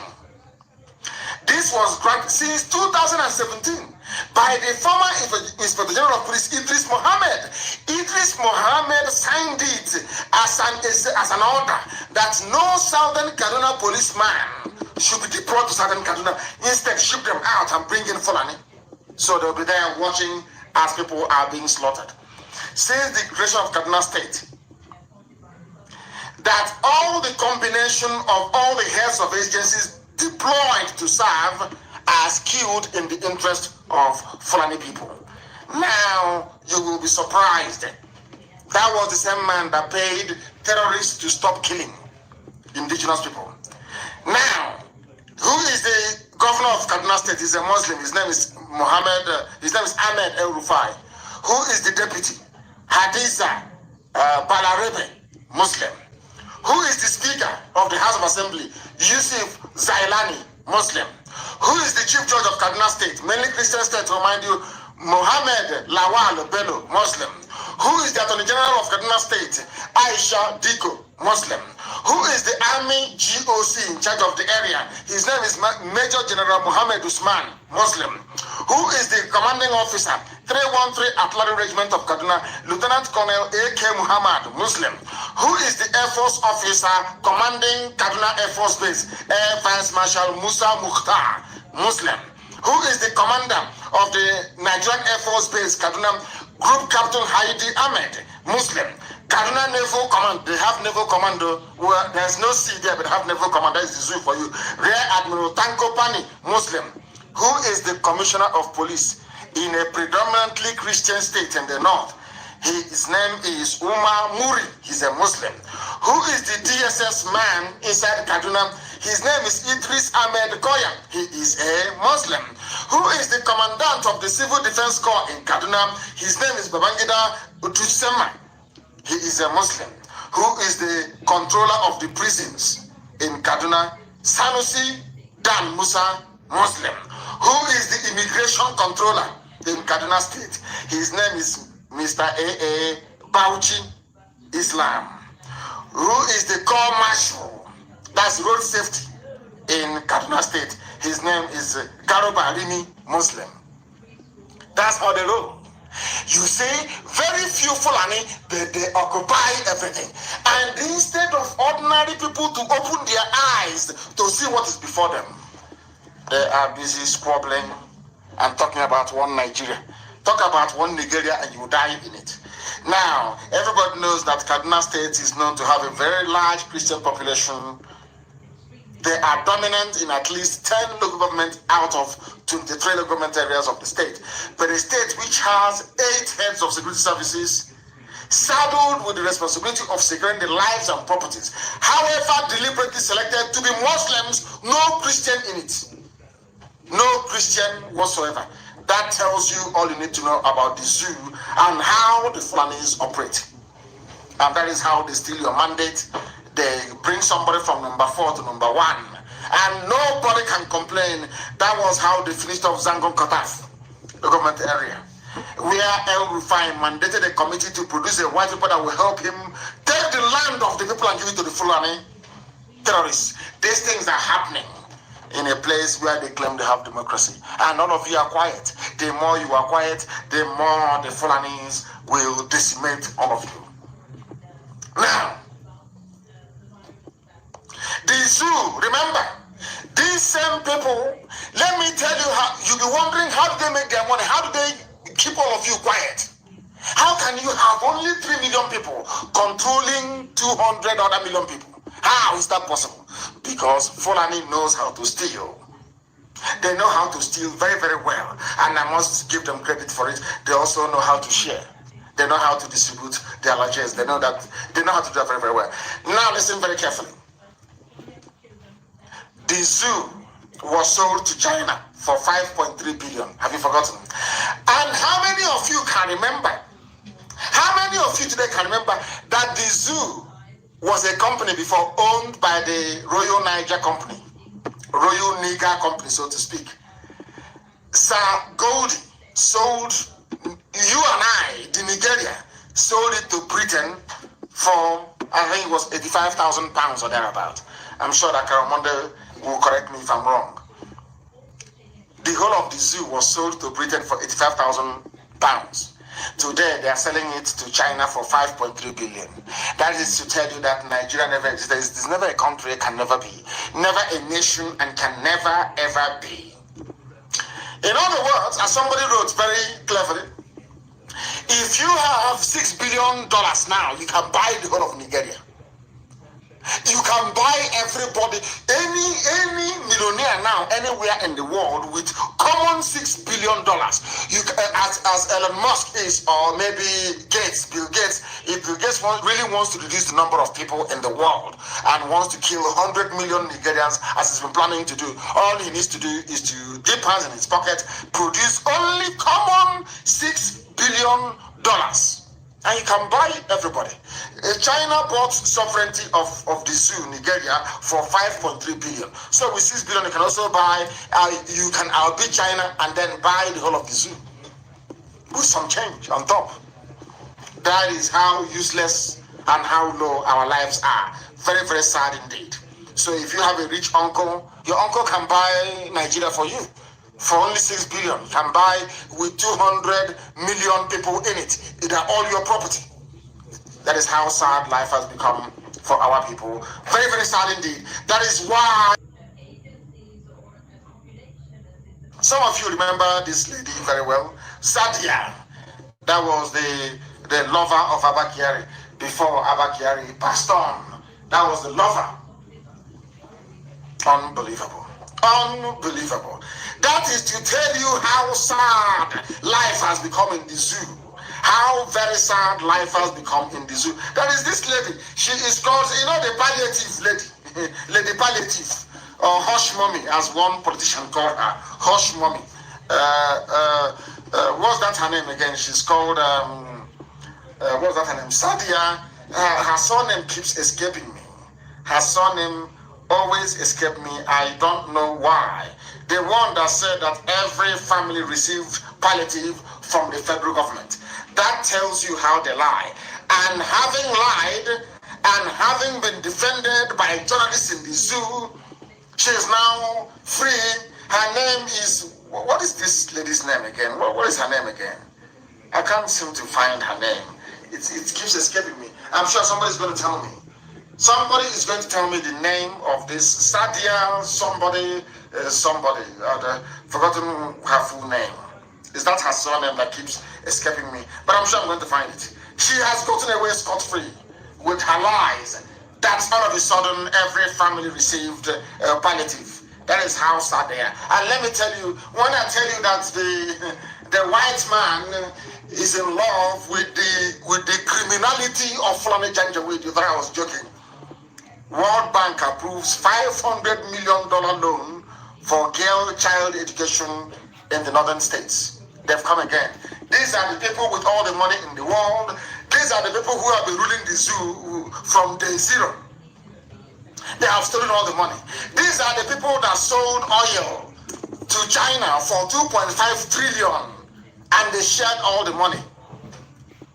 They got, let me say it in dollars, it is $2.5 billion. 2.5 billion, that was the amount they got. But they've now gone and said, we are very poor in the north. We don't go to school. Please help us. Only the south, they are going to school. They are all educated. We are not. Nobody, the white man cannot ask them.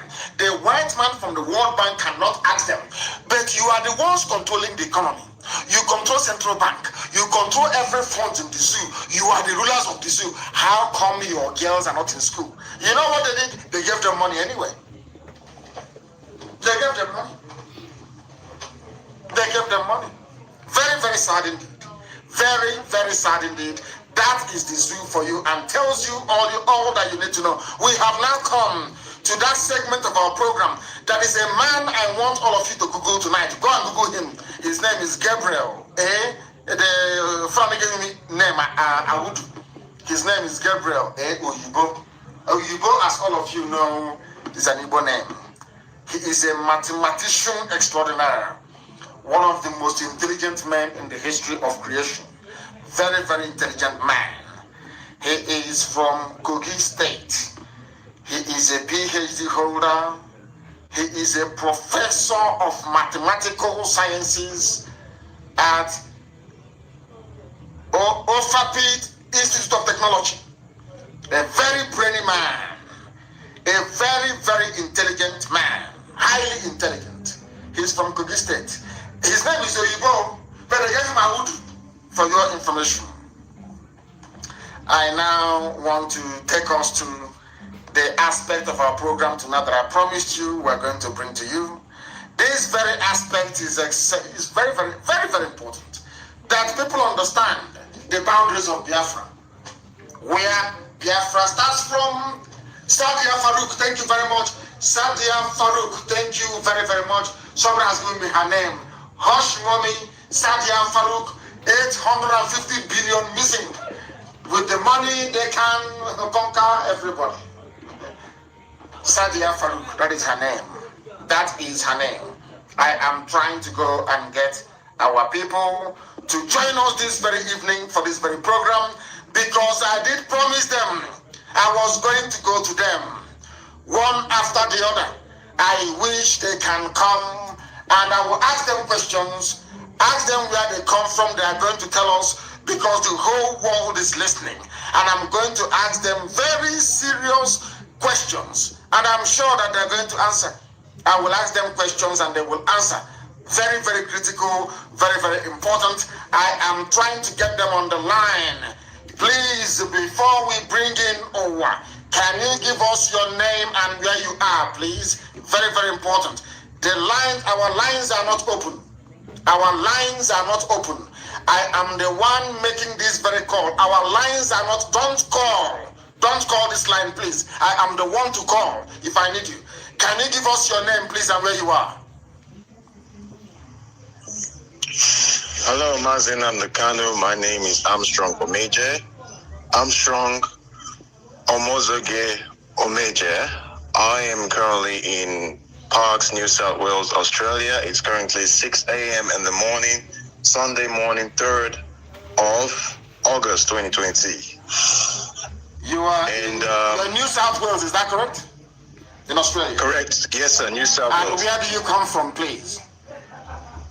I am from the land of Idu. What is Idu? We don't know what Idu means. Please clarify for us. What does that mean? Okay, I will definitely, sir. Idu is in the part they call Edo State, present day Edo State. Yes. All right, we are all descendants of Idu. Edo State is a foreign name, such as, and Benin as well. We don't know what this name means, although this name Edo was derived from the son of Oromia. We'll get to that later. Tell me where you come from specifically. Okay. I am from Ekboma in present day Edo. My village is Uhiele. Uhiele. That is where I'm from. So in terms of ethnic designation, which tribe do you come under in present days? Well, they call us, yes, the present days, they call us Esa. Esa, which is not our name, because the meaning of Esa means people who ran away, people who escaped trouble, which can never be the name of an ethnic group. What is your name? What is your proper name? From findings and research from reliable sources, I found that our real name is Ubiaja. The original name was Ubiaza, but now today is now known as Ubiaja. Although there is a village, one of the villages in Eastern land is called Ubiaja. Ubiaja sounds. However, do you know Ubiaja sounds Igbo? Are you aware of that? It is. I know that, sir. I absolutely know that, because we have a very strong relationship together. We are brothers. We are the same people. However, who are the same people? Please clarify for me. Who are the same people? We and the Igbos and all Biafrans. We are all Biafrans. We've always been Biafrans right from the beginning. So you're telling me that Asian people are Biafran people? Is that what you're saying? Asian people are Biafran people. Even the Afema people are Biafran people too. The whole of Edo State is Biafra. Only the royal family and few families that moved from Ileife with them. Because every part of Edo State is Biafra. I will get to that. How many piece wrapper does your mother tie, if I may ask? Of course, two. It's not a new thing. Everybody knows that. Two-piece rapper. Two-piece rapper. You ask anyone in Edo State. Do you have masquerade in your village? Do you dance masquerade? Because that's one thing that unites Biafrans as well. Do you have masquerade in your village? We do have masquerade, yes sir, we do have, absolutely. Do you have any historic link to the palace of the Oba of Benin? Are you related in any way, shape or form? Absolutely not. We don't even know what the name Benin is. Are you serious? From Yoruba word, then it's called Ile Ibinu, which means the land of vexation. The land of vexation, which is because a lot of things happened when they were invading that land. Ile Ibinu, then they corrupted the Ubinu, and then Bini, and then they added an N. It became Benin today. So those are Yoruba words. That's why we advise people in Benin to stop identifying themselves as Benin people, because that's not their identity. There is something. Hold on a second, please. Are you aware that the head of every Benin Oba is buried in Ile-Ife? Are you aware of that? Yes, I'm fully aware of that. The name is... Why is that? Why is that? Why would they bury the head of the Oba in Ile-Ife? Why? Why did they do that? Because that's their origin. That's where they came from. The Oba dynasty, everything came from Ile-Ife. They buried, the name of the place they buried the Oba's head in Ile-Ife is Oru. It's called Oru Oba Ado. In Ile-Ife, it's in Ile-Ife. It's there. It's not hidden. It's not a secret. It's not a secret. It's not hidden. You can go and research this. People can go and research. It's not hidden. I want to take the head. I think. Yes. Go ahead. They take the head there and leave the body in present-day Benin, and then they come back with a replica of that head and bury it in Benin, which tells you that they don't belong there. They're not from there. So the Oba. True, this is the case. So the Oba of Benin doesn't actually come from Edo land, so to speak. Doesn't. Absolutely not. They don't. It's all about the throne. It's just all about the throne, taking the land, and definitely taking the land and turning it into, Yoruba land, just like they did Lagos. Lagos is part of Igodomigodo. Today, it belongs to the Yoruba. They own it now. So that's exactly what they're doing. I mean, no offense to the monarchy, but it's just a fact. We have to say our history. We're different people. I mean, our mothers tie two rappers. The names of our villages, a lot of them have Igbo names. Like, you hear names such as Uhiele, Akahia, Ebele, Ifeku, Okalu, wow, Ubuha, Ujoba, Ogwa, Udo, Uzia, Urumi, Eboi. All these are Igbo. So they're not Spanish. They're not Italians, and definitely they're not Yorubas. So these are pure Igbo names. So what makes you think? Why would our people think we are not Biafrans? Now, can I ask you a question? Do you have market days where you come from? In Edo, do you have market days? We have 4 market days, exactly the same as the Igbos. Are you serious? I'll tell you that. How come this thing don't come to the fore? How come you people from there keep hiding all these things? You have 4 market days in Edo State, in Asian, so to speak, or of course Ubiaja. Not just even the Afema, even the Godomigodo people in Benin. The whole of look, Isako is our history. It's who we are. But this history has been hidden for far too long, and people, the conquerors rewrite history. That's what it is. So they've written history, and they told people that look, we this is who we are. I mean, the Benin Kingdom only started 11th century, for crying out loud. Only 11th century. Only 11th century ago. Yes. Now, can I ask you to name those market days you have? Can you give them to us, please? The market days we have is Eke market days. Hey. Ori. Hey. Ori. Aho. Afo. Opo. Umpo. Unbelievable. This is... those are they are various, they're different slightly. Incredible. Slightly changes, in the pronunciation. And these are the things, these are some of the things that Ohaneze should have done before our time, which is to unite our people. They never did it. Stay where you are, please, Armstrong. There's something I want to play for the whole world to hear. From the mouth of course, everybody knows that I revere and I love the color and the pageantry of the Benin throne. I love it very much. And long may it continue. But we must follow the truth. Wherever the truth leads us is where we go to. Please stay where you are. There is something that the monarch said at a function which I want the whole world to hear, please. From his mouth, please. Aspirations and the history of the Benin people. Yes. Historians all agree that Oduduwa's I'm going to cut you off and I'll get back to you, please. I'm going to cut you off and I'm going to get back to you so the whole world can hear this, please. his son Oromia. Let's start from the beginning. Aspirations and the history of the Benin people. Yes. The historians all agree that Oduduwa sent his son Oromia. The Oba of Benin with his own mouth is saying that historians agree that Oromian came from Ile-Ife to Benin today. Are you listening? This is from the Oba himself, not from me, please. That the land where Benin people are today is Igodomigoro. The Oba opened his mouth and said that the Oba sent his son, Oromian, to Benin. Listen, please. At the request of elders of Benin to return with them as ruler of their realm, Oromia stay in Benin may have been short, but before he left, a child was born to him. Oromian came, met a very beautiful Biafran woman, and gave birth to a son. Are you listening? Please. Are you listening? These are pure facts. This is coming from the mouth of, I think, what's his stomach? Please, I want to respect by giving me his proper, his eminence. This is the Oba of Benin. Please, from his mouth.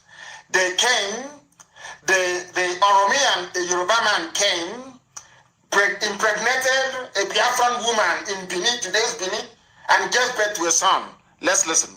Who was later crowned Oba, and as is known, The son was now crowned Oba. Listen, please. Listen very, very carefully. I beg of you. before he left, a child was born to him. The child was born. Who was later crowned Oba, and as is known today, as Eweka the First. Eweka the First.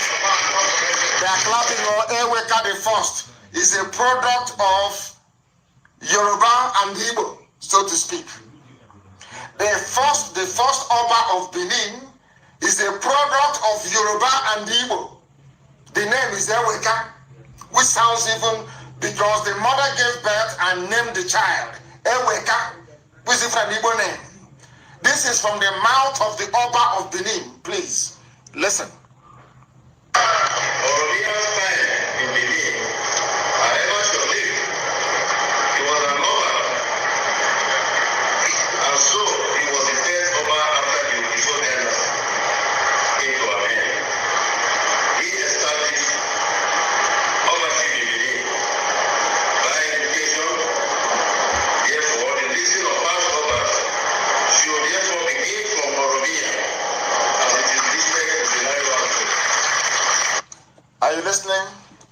The name of the Obas of Benin, because Oromian was an Oba, he was a prince, and he came to Benin land, although he fathered a child there with an Igbo woman, Igodomigoro, of course. Everybody knows that Igodo means key in Igbo language, and that's the name of the place. The key to the key is Igodomigoro. Now, this is from the mouth of the Oba, the 40th Oba of Benin Kingdom. He said it, and Eweka was born. And Oromian gave birth to Eweka. Oromian, he said his sojourn was short-lived, came for a very short period of time, went back to Ile-Ife. They gave birth to a son, and because Oromian is from a princely bloodline, the son Eweka now became the first Oba of Benin. That is the history. So that you don't say that what Armstrong is saying is not correct. Even from the mouth of the Oba himself, the Oba has acknowledged that that they came to Benin is not theirs. Is there? I don't know if you heard what I played. Omeje, can you hear me? I can hear you, so live and direct. Did you hear what the Oba said? I did. Please go ahead. I did. And before we continue, we know that we have a few other people who would like to contribute, but I can keep answering the questions. Yes, I know. Others, of course, I'll bring it. What I want you to do is I need clarifications, please. I need clarifications one more time. What is the original name of that very area? What is it, Igodomigodo, and what does it mean in the local parlance or language? Igodomigodo means the key that opened the key, or the key to the kingdom. That's how some people refer it to, the key to the kingdom. And at that time, before the Oba dynasty started, the land refers to its leader, the king, as Ogiso. Ogiso. There was nothing like Oba. Oba is the Yoruba word for king. And that is why in Yoruba land you have Oba. Yoruba people know this history. They know this. They're not hiding it. They know this history. It's nothing to hide about. It's just that we don't read, we don't study. And of course, if you go online to search for history, you find a lot of corrupt information. But the problem is, a lot of those elders, those old people, they have the truth. They have the history, but they don't. So why is it that your elders, they know all these things? Your elders know that those of you in present day Edo State, that you are affiliated, you are more or less Igbo, so to speak. So why were they hiding it from all of you? Why? Why would somebody from Edo say, I'm not Igbo? Why would they say such a thing? Why? The thing is that a lot of these people don't know these three things. And those elders that know are all scared. Because if you talk in Edo States, right, they've implemented that mental sense of people being very scared. If you talk, they bring out those foreign, those Yoruba gods, like Sango and Ogun, Ayelala, some of those things. We don't even know what those things. Those things are not indigenous to that land. They bring and then they swear, they lay curses. So these people are afraid. People are scared. So they make to be, But I don't know why Nollywood cannot do this. As somebody wrote on my page, I don't know why Nollywood cannot do such movies. These are the type of movies they should be making. Not one native doctor strangling a chicken, talking rubbish. These are the sort of movies they should be making to remind us of our history. Because when I say that our people, when we started preaching this very gospel, we said that our people are all related. When I went to Ishekiri and I said Ishekiri is Biafra, they asked me why. I said, from this car that I'm sitting in, looking at this marketplace, they dress, there is no difference between the market in Warri and the market in Owerri. It's the same thing. They dress alike, everything is the same. And I'm saying that this, as much as I respect and revere the throne of the Oba, and of course, our brothers, the Yoruba people, the truth must be spoken. That is what we're after. We're after the truth. And during the plebiscite, it will be one man, one vote. If the people of Edo vote and say they don't want to be part of Biafra, nobody's going to force them. But it has to be one man, one vote. Because with this level of history at our disposal, I don't know why we have not gone far in trying to correct this very false narrative. Thank you very much, Omeje. Thank you very much. It's actually an Igbo name as well, again, Omeje. Thank you very, very much. Let me try and see if I can get other people to join this very fabulous conversation. We want to lay the ghost of Edo to rest so that when Edo people say that they are Biafrans, we want the world to understand that indeed they are Biafrans. I want to go to Owa to see if I can find her, if I can get hold of her and get her to give us her own perspective of this very burning issue. It doesn't mean anything, please. We're not fighting with anybody. Nobody is fighting with anybody. I don't know, Uwa, can you hear me? Uwa Sophia, can you hear me? Yes, sir. What is wrong with this phone? They don't want to work. You need to put off your phone. Is your phone off now? Yes, I'm off it, sir. Thank you, sir. Thank you very much.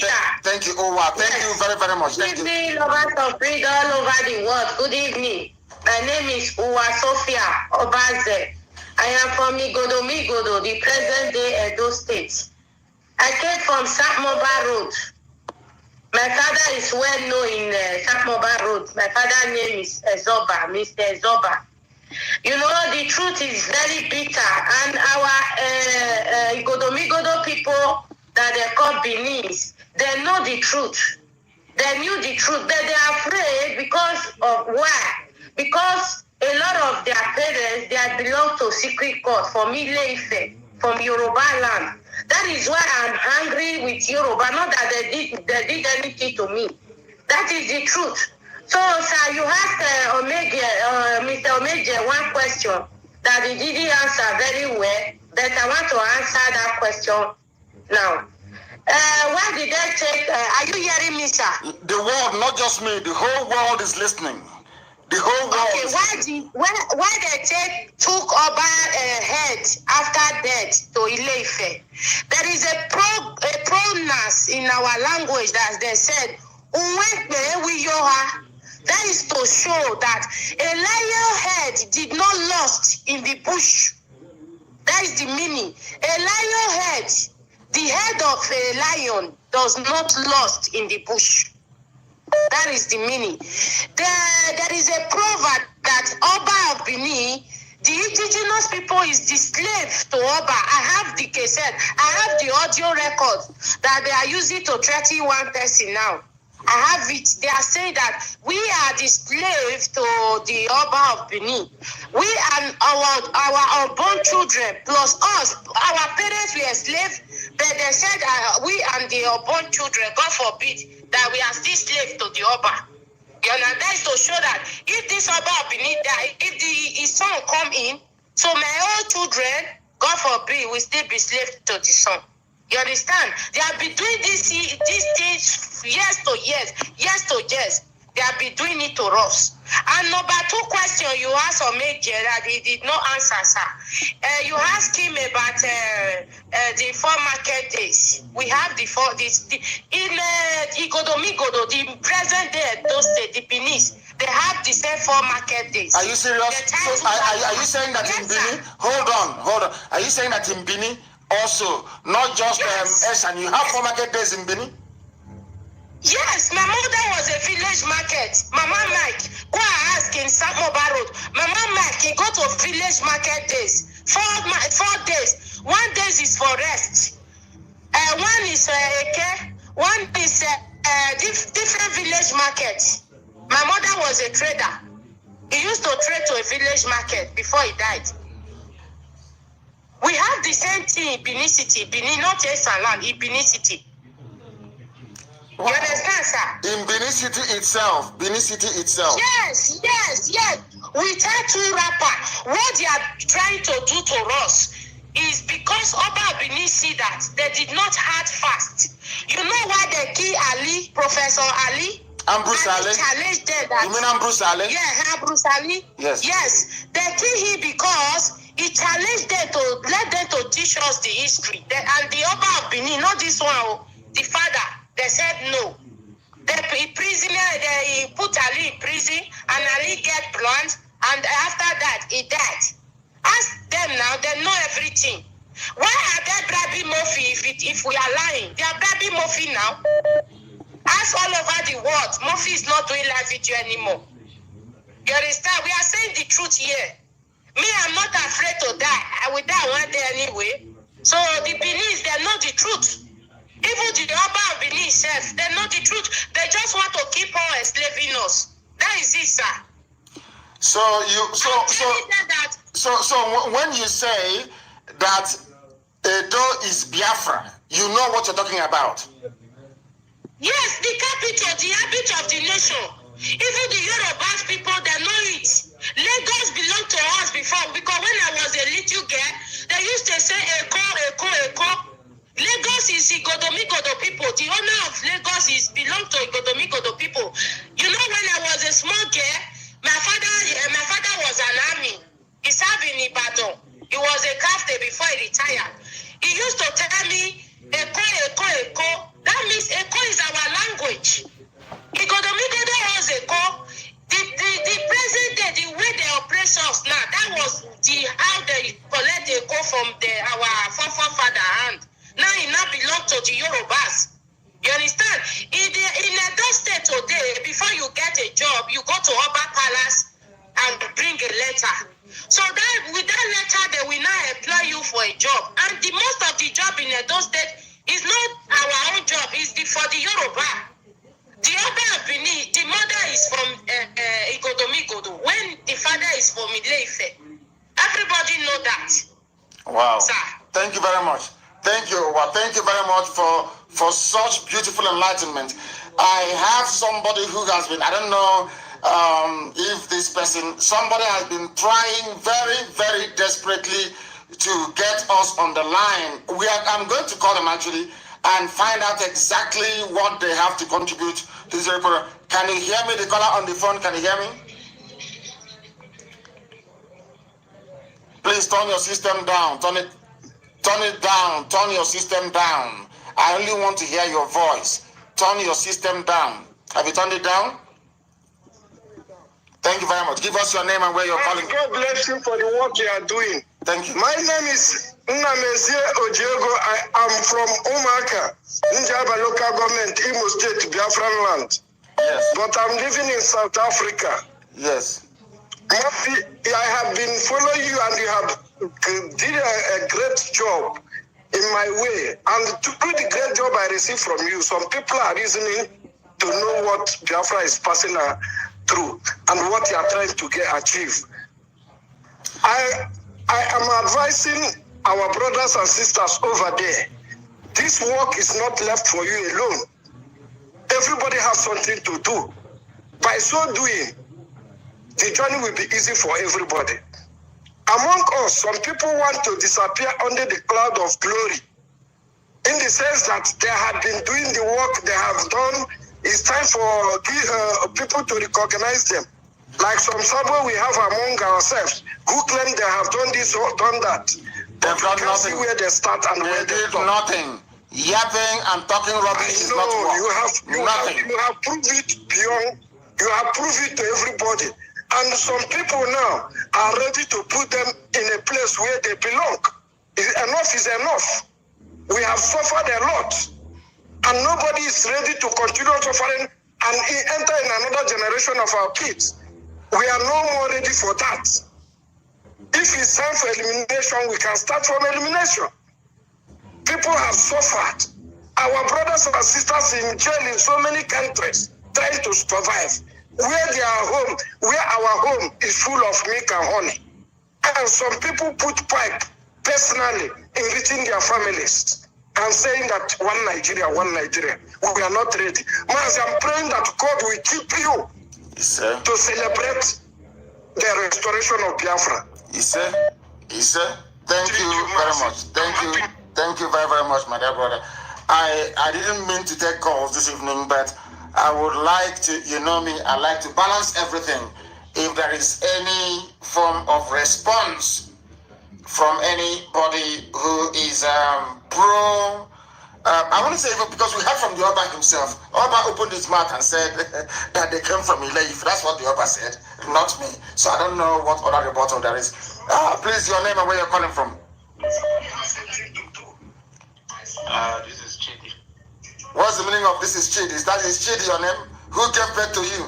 He's saying this is Chidi. Yeah? I don't accept that. You must have a father. Your father gave birth to you, please. When you call us, you give us your full name, where you come from. Where you come from. Where you come from.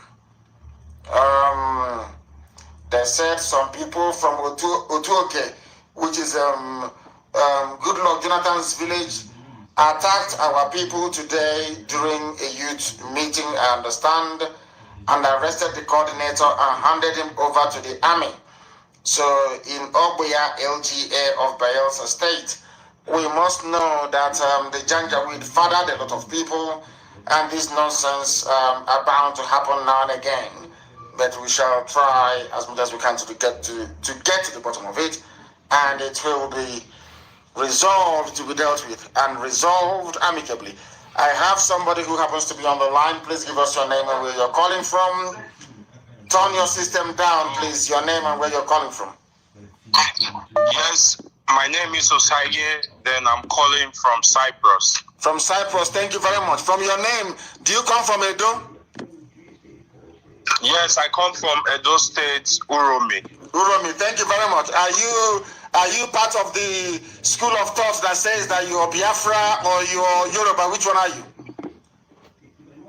Confirmed Biafra, a very strong one. Okay, please go ahead. Okay, I want to throw more light about the Godomigodo people you were talking about. Yes. Yes. I think when I was in secondary school, my grandfather told me a lot about the history. Yes. We are listening. Go ahead. We are listening. Go ahead. Don't stop. Okay. Please go ahead. Okay. If you look at from the Esan land, like the Esan is not our name. Yes. First, because the name means people that run away, like people that run away from trouble. And the Benin Kingdom, there's a saying, they say when you see an Esan person, you have to kill that Esan person first before you can kill a snake. Meaning, if you see a snake and an Esan person, you have to kill the Esan person before you kill a snake. Do you understand? I do. I understand that. Yes. And what does that supposed to signify? Was it because Esan people killed an Oba? Is that correct? Did Esan people kill an Oba at one point during a war? Yes, during the war. But I can't remember the particular Oba. Then I think all the Esan people were driven from the Benin Kingdom, which this present day the Edo State is for Igodomigodo people. And my grandfather used to say, if you check Uromi, you can still find older people. They are Igbos. They speak Igbos. If you like anywhere I go to, are you serious? Some of the older ones, they still have Igbo dialects. They speak Igbo in Edo State. If you have anybody from Uromi, anybody watching live now that can call one of the elders in Uromi, if they are willing to say the truth, they will tell you that. My goodness. Every time we keep discovering, every blessed day. Thank you very much. I'm very glad that I took your call, actually. Thank you very, very much. We have somebody on the line. I want a Yoruba Bini person, if there's anything like that, to please try and call us as well. The caller on the line, can you hear me? We have a caller on the line. That caller, can you hear me? Reconnecting. I don't know why it says reconnecting. Let me go to the Skype and see who is there. The caller on Skype, can you hear me? No, they're not paying attention. The caller on Skype, can you hear me? Good evening to you. Please give us your name and where you're calling from. No, they cannot hear us. Connection was lost. They cannot hear us. Sadly and unfortunately, we have brought that very conversation to an abrupt end. We thank all of you. These people are, oh my goodness, people are calling from all over the place. The caller on the line, can you hear me?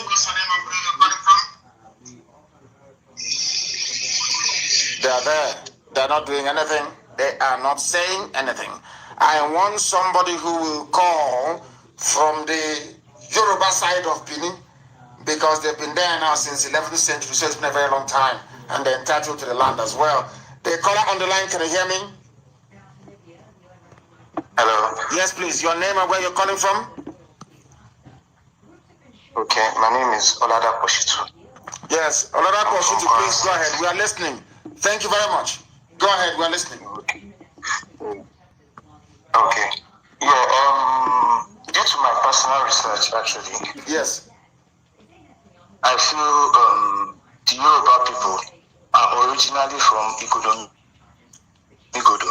Oh my goodness. So we are not even expanding. Because so if the Yoruba has come from Igodo, that means that we are now the same people. Is that correct? Is that what you're trying to say? Yes, because Oduduwa was a prince from Igodo. Wow. Goodness. Yes. No, please start again. Hold on, Shutu. Give us, where do you come from? Where do you come from? I'm from Kwara State. From Kwara State? The Yoruba, yes. Often to be precise. And what are your sources, what are your historical sources to say that the Yoruba Oduduwa came from Igodo? Because if that is the case, that means that an Igbo man and a Yoruba man, we are the same people then. That's what it means. If they're going to We are the same people. That's the point I'm trying to make. Wow. Because Oduduwa went to Ile-Ife and became a king. So the gods of Benin Kingdom, of Igodo, after they lost their king, said it has to be someone from Oduduwa line, or Oduduwa himself, who can replace the late Oba. So he sent his son Oromiyan, who he just spoke about earlier on. Hello? Wow, we are listening, yes, we are listening. Go ahead. And that same Oromiyan is also the founder of Oyo Empire. Okay, Oromiyan himself is the founder of the Oyo Empire. Wow. After coming to Benin to impregnate one of our mothers, she then went to Oyo to found a kingdom. Yes, the Oyo Empire. Wow. I didn't know that. You know, black people with power, they like to differentiate themselves somehow and everything. But personally, I feel we are all one. We just try to separate ourselves somehow, and due to what the British did in Africa. Yeah, because I keep wondering, some parts of Ekiti, even the names, the answer. I told you about this very king from our place, from Omwapara, many years ago, told me that he went to a meeting of traditional rulers. And apparently, the traditional ruler also from Ekiti has the same surname as himself. Yeah. The same spelling, the same surname. So he was wondering how come that became possible. So that is why this very platform, this radio station is amazing. Radio Biafra. What our job is to follow the truth. Wherever the truth leads us, we go there. And if it is proven that somebody left Igodo to go and found the Oyo Empire, then I think that is the end game. I think that is that. I'm not sure the Fulanis will like it, but I think that is the end game, to be honest with you. Yes. And for instance, someone like, I don't know if you've heard it before, someone like Omoyele Sowore, do you know he's an Ijoma? Yes, he is. Ondo State. I know he's a Ijo, yes, I know.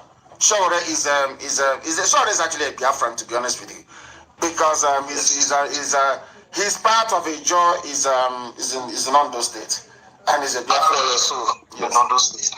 Yes. Thank you very much for this. I am so glad. I'm very, or should we say, we are very lucky picking all these calls this evening, and they're making so much sense. His name is Shitu. Oh, my goodness. From Kwara State, and he knows all this history as well. And he sees himself and the Igbo people as one. That is amazing, honestly. Somebody said we should end the program. Because he's establishing a link between Igbo and Yoruba. Somebody said we should end the program. Some people, I love you all the same. The caller on the line, can you hear me? I have a call. I can hear you. Yes, please, your name and where you're calling from, please. Yeah, good evening. My name is Samuel Chukwu, calling from Holland. From Holland, please turn off your system or walk away from your system, please. I don't want to hear my voice on the back. I have done it off. Go ahead. Yeah, I agree with you. I could remember those days because I grew up in Uromi, that is Edo State, and I schooled here. Yes. And I remember those days because my father is a qualified pharmacist, and he is the one who is treating the Onoje of Uromi then. Anytime the Onoje of Ulomi is sick, he doesn't go to hospital. The only thing he will do is to call my father, and my father will pick me up. We go to his palace, and after my father finished to take him injections, sometimes we can sit down and discuss. I could remember in earlier 80s, the Edenoje, the name of the Oba then was Edenoje of Ulomi. Was telling my father that the Ulomi people belongs to Biafra, but that time I don't really understand very well. But for now, I listen to your program. Now I now refresh back and now remember that what the Onoje of Ulomi was told my father, my own present, that the Ulomi that is starting from Edo State belongs to Biafra, and he said it 2 times. The time they were changing money also. And you were there present. Hold on. You were there present and you heard him say. I was there. Wow. 2 times, because he used to have a very good conversation with my father, because my father is the one treating him. Anytime he gets sick, he never go to the hospital till the day he died. Wow. So 2 times he said it to my father that he loved Igbos too much, because Igbo also belong, the Ulomi, starting from Ulomi and go up belongs to Biafra. And also coming to talk of the market days in Ulomi, the same we have AK from Oye, we have it in Ulomi also. We have Ozugono, Ozugono market, Ubiaja market, and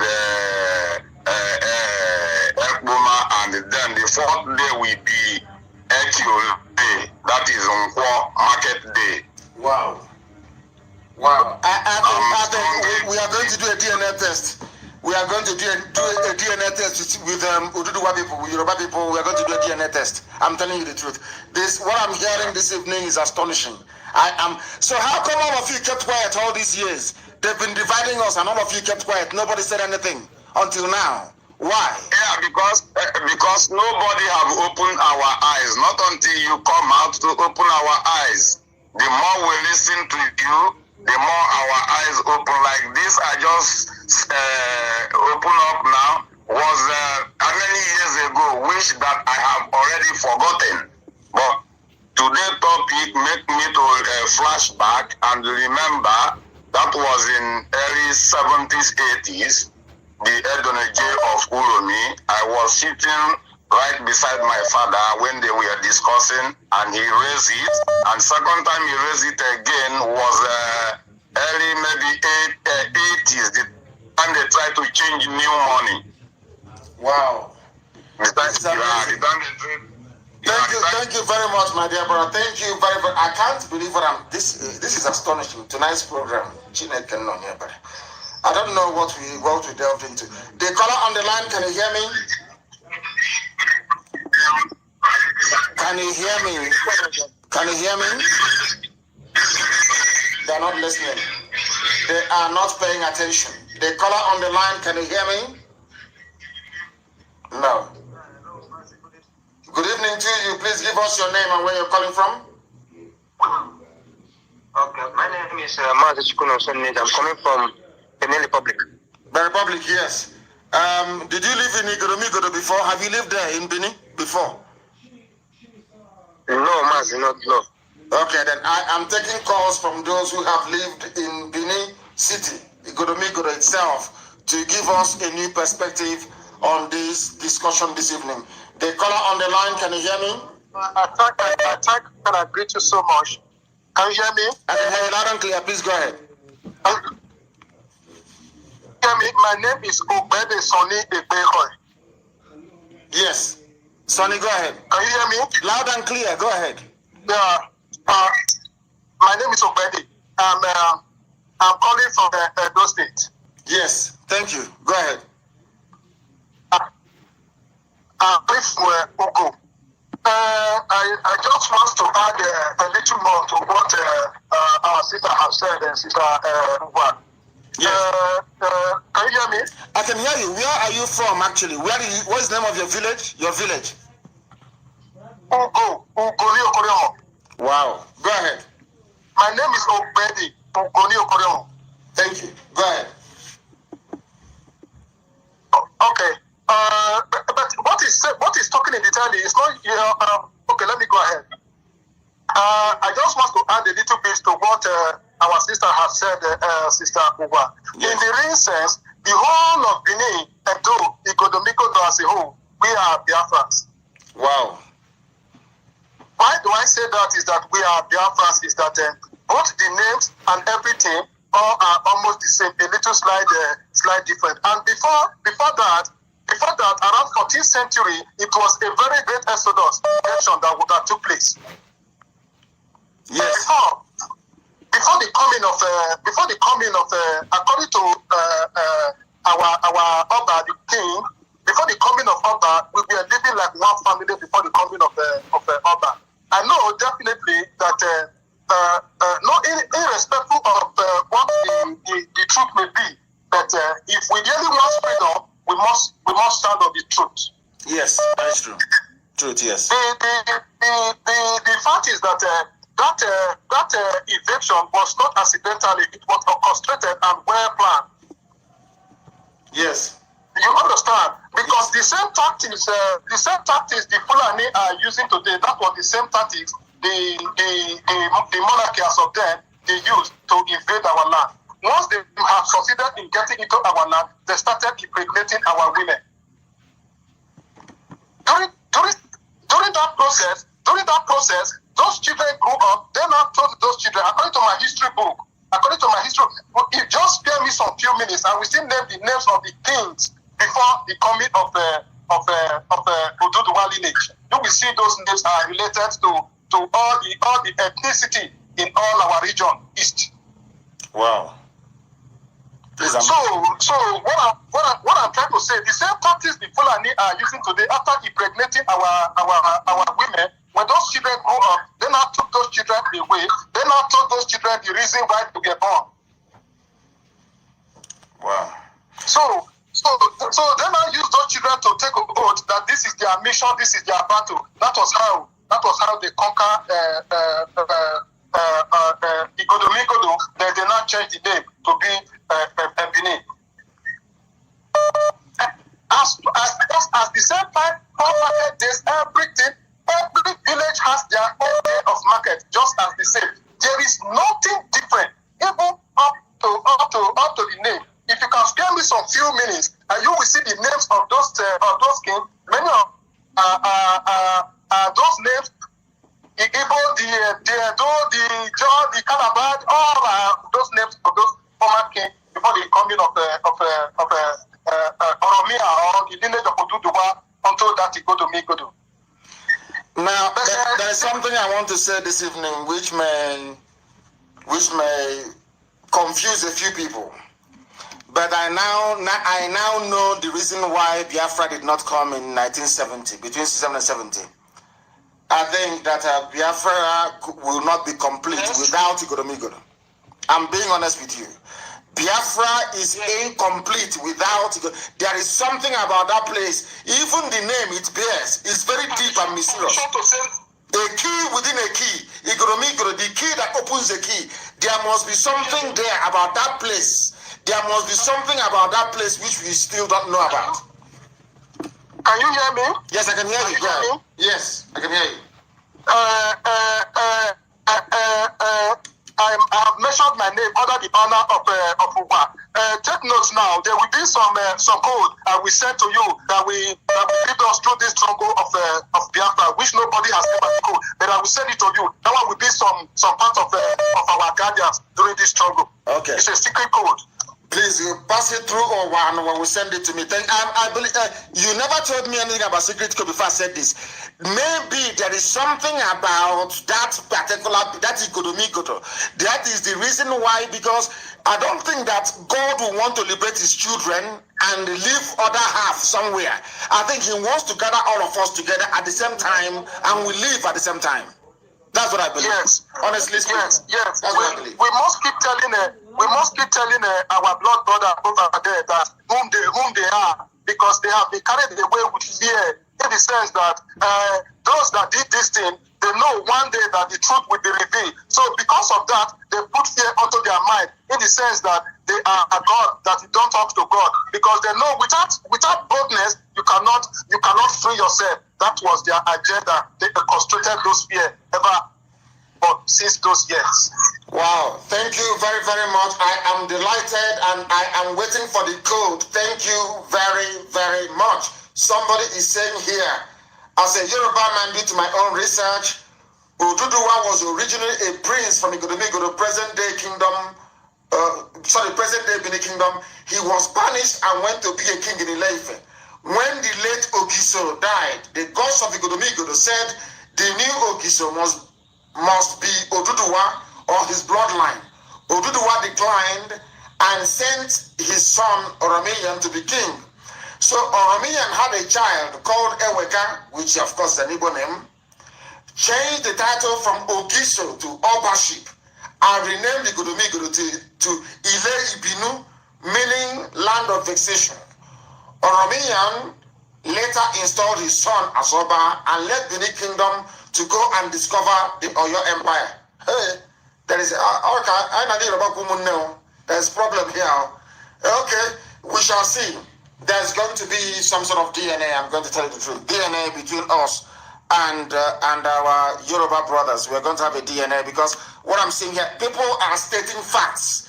These are not conjectures. People are stating facts. And the Oba of Benin actually opened his mouth and said the same thing. So that means that the boundary of Biafra actually starts in Ondo State. So this is why there's been this delay all this time. And can you imagine, had there not been any Radio Biafra, would all these things have come to light? I believe that the answer is no. Let me take one more call and see if they can shed more light on this. The caller on the line, can you hear me? The world is listening. We are Radio Biafra, we are live and we are direct. Your name and where you're calling from, please. This caller on the line, can you hear me for the last time? No, I don't think they can hear me. And with that, I believe that we have come to the end of the... People are still calling. My Lord and my God. The caller on the line, can you hear me? Hello, Mazi Nnamdi Kanu. I know I am not from Biafra. Let me introduce myself to you first. Go ahead. I am from Gambia, and I am Tijan.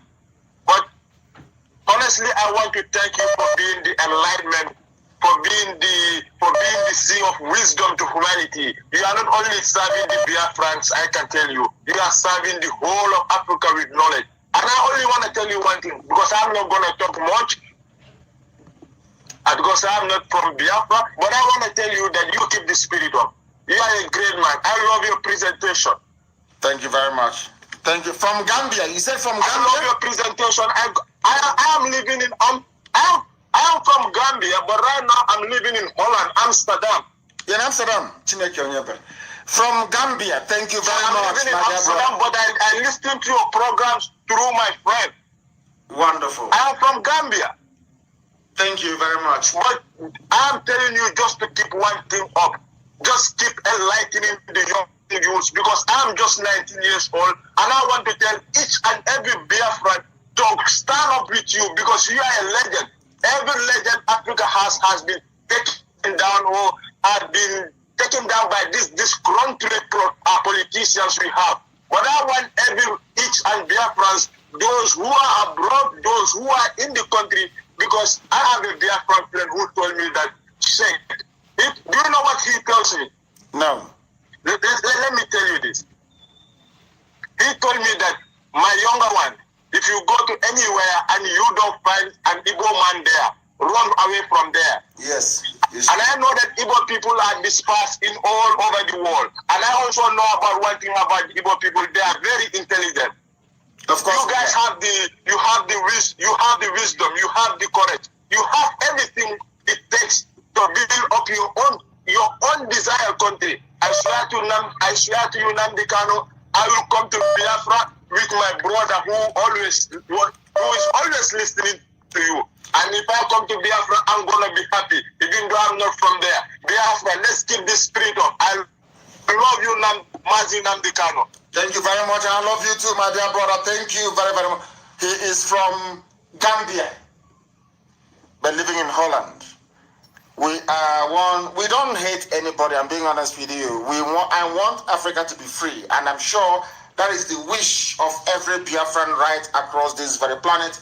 Tonight's broadcast, people are saying it is a bomb, and that we must continue, that we should continue on such trail. Our desire is to bring this noble family together. But I don't know how that Oromian impregnated the woman, and I hope it's not by force. I hope it's not by force. The one that gave birth, because sometimes the calls are plentiful. The calls are plentiful. As long as it wasn't by force. That is what I'm saying. If it's not by force, then there is no problem. The caller on the line, can you hear me? Yes, please, your name and where you're calling from. Turn the system down. Turn it down, please, I beg of you. Turn it down. Yes. Good evening to you. Your name and where you're calling from? My name is Adabaya Chuboye Joseph. I'm from Anambra State, but I'm calling from Cyprus.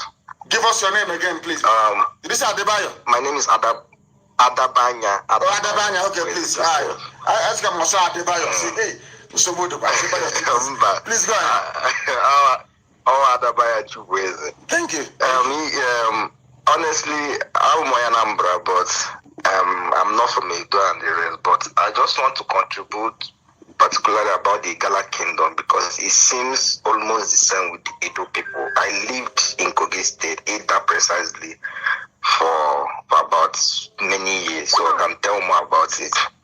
I heard about one of your programs the last time you talked about the Igala Kingdom and the rest of them. Yes. So it motivated me, and I started talking with some of my Igala friends I had, and I put it straight to them that can they really change the narratives of yesterday by looking into their histories?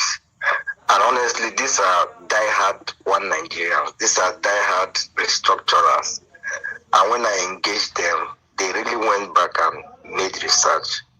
As I'm talking to you right now, many of them are listening to this program right now, because I really gave them the reason to understand themselves and to understand the narratives. So I felt, in as much as maybe I can't be in that position to do more, but the little effort I can do, I will do it for the struggle. So I think the Igala Kingdom too has this misunderstanding too, like the Edo Kingdom, true.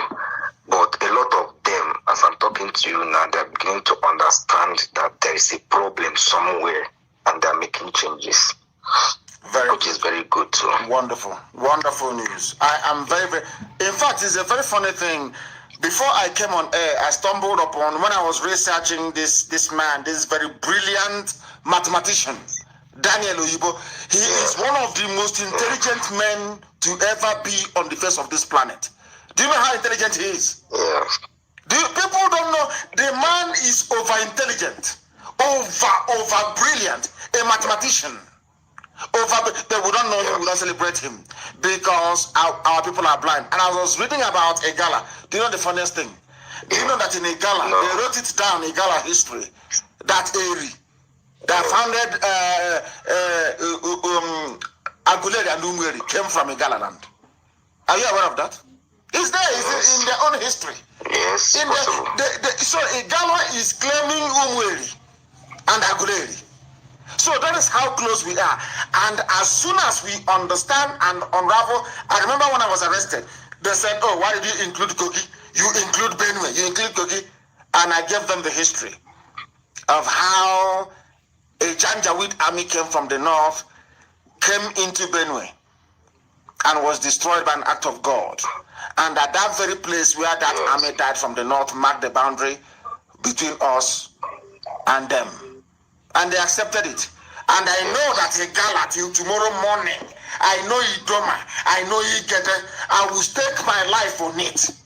That we are the same people and they know it. Yes. Two-piece rapper for market day. Yes, they have a lot of local governments in Igala Kingdom that speaks pure Nsukka. Pure Nsukka. They don't speak Igala. Are you serious? And they're under Kogi State. I let any Igala person corner. There are parts of Igala that speak pure Nsukka, most especially those side of the ending part of Igala land that has boundary with Enugu Ezike, Ovoko, and the rest of them. They speak pure Nsukka. They don't speak Igala. Wow, wonderful. Thank you for your call. For almost 7 years. I can see that, and you're well learned and well grounded as well. I am very, very grateful for your call. This evening has been a thorough enlightenment, and I would have loved it to continue, but as with everything in life, it must come to an end, and we are going to visit everywhere. We've done Edo. Is there any doubt? I'm waiting for my inbox or anybody to tell me why Edo shouldn't be part of Biafra. They are very compelling. Once you have to tie two-piece wrapper, you have 4 market days. It's bye-bye and it's chicken, as they will say. I'm from Hausa people, of course, not Fulani. I have nothing against Hausa people. I think they're a victim of circumstance. And as I've always said, Hausa people are very good people. Hausa people are an ordinary Hausa person is a very nice, decent human being. They allow themselves to be corrupted by a Fulani Janjaweedism. But very soon we shall cure them of that very ailment as well. I thank all of you. I thank Omeje, I thank Owa, I thank all of you that rang in to give us a new perspective as to, and Shitu as well, who is from Kwara State. I don't know where he was calling us from. I thank all of you. But you can see now that things have changed maybe. The way we relate to Yorubas may have to change from now onwards. Maybe we are related after all, but we need to know how Oromiyan managed to get our sister pregnant that gave birth to Eweka. We shall find out. And the fact that Oromiyan now left to go and found Oyo Empire, the whole thing is just amazing. There may have to be some DNA test. Very, very important. And the Sabo will not be tested because Sabo will have Fulani DNA. So no Sabo should come forward, please. We want genuine Biafrans. I thank you all for listening. You can now see, when we say that Biafra is a religion, you believe us. You see how our people from Edo, we are tenaciously saying they are Biafrans. Every attempt to discourage them, they said no, they are. Today, they have made it known to the whole world. And we welcome them to this very noble family. This very family of IPOB. This very nation of Biafra. When we say that Biafra is a religion, you can now understand how fanatical we are about who we are. And here on Radio Biafra is where we worship, because Elohim is our God. I thank you very much, all of you, for listening. And my love and appreciation for all of you knows no bounds. You can see what we can achieve once we have a civilized and honest discussion and debate. I cannot thank all of you enough this evening. But from me, from here, it is good evening.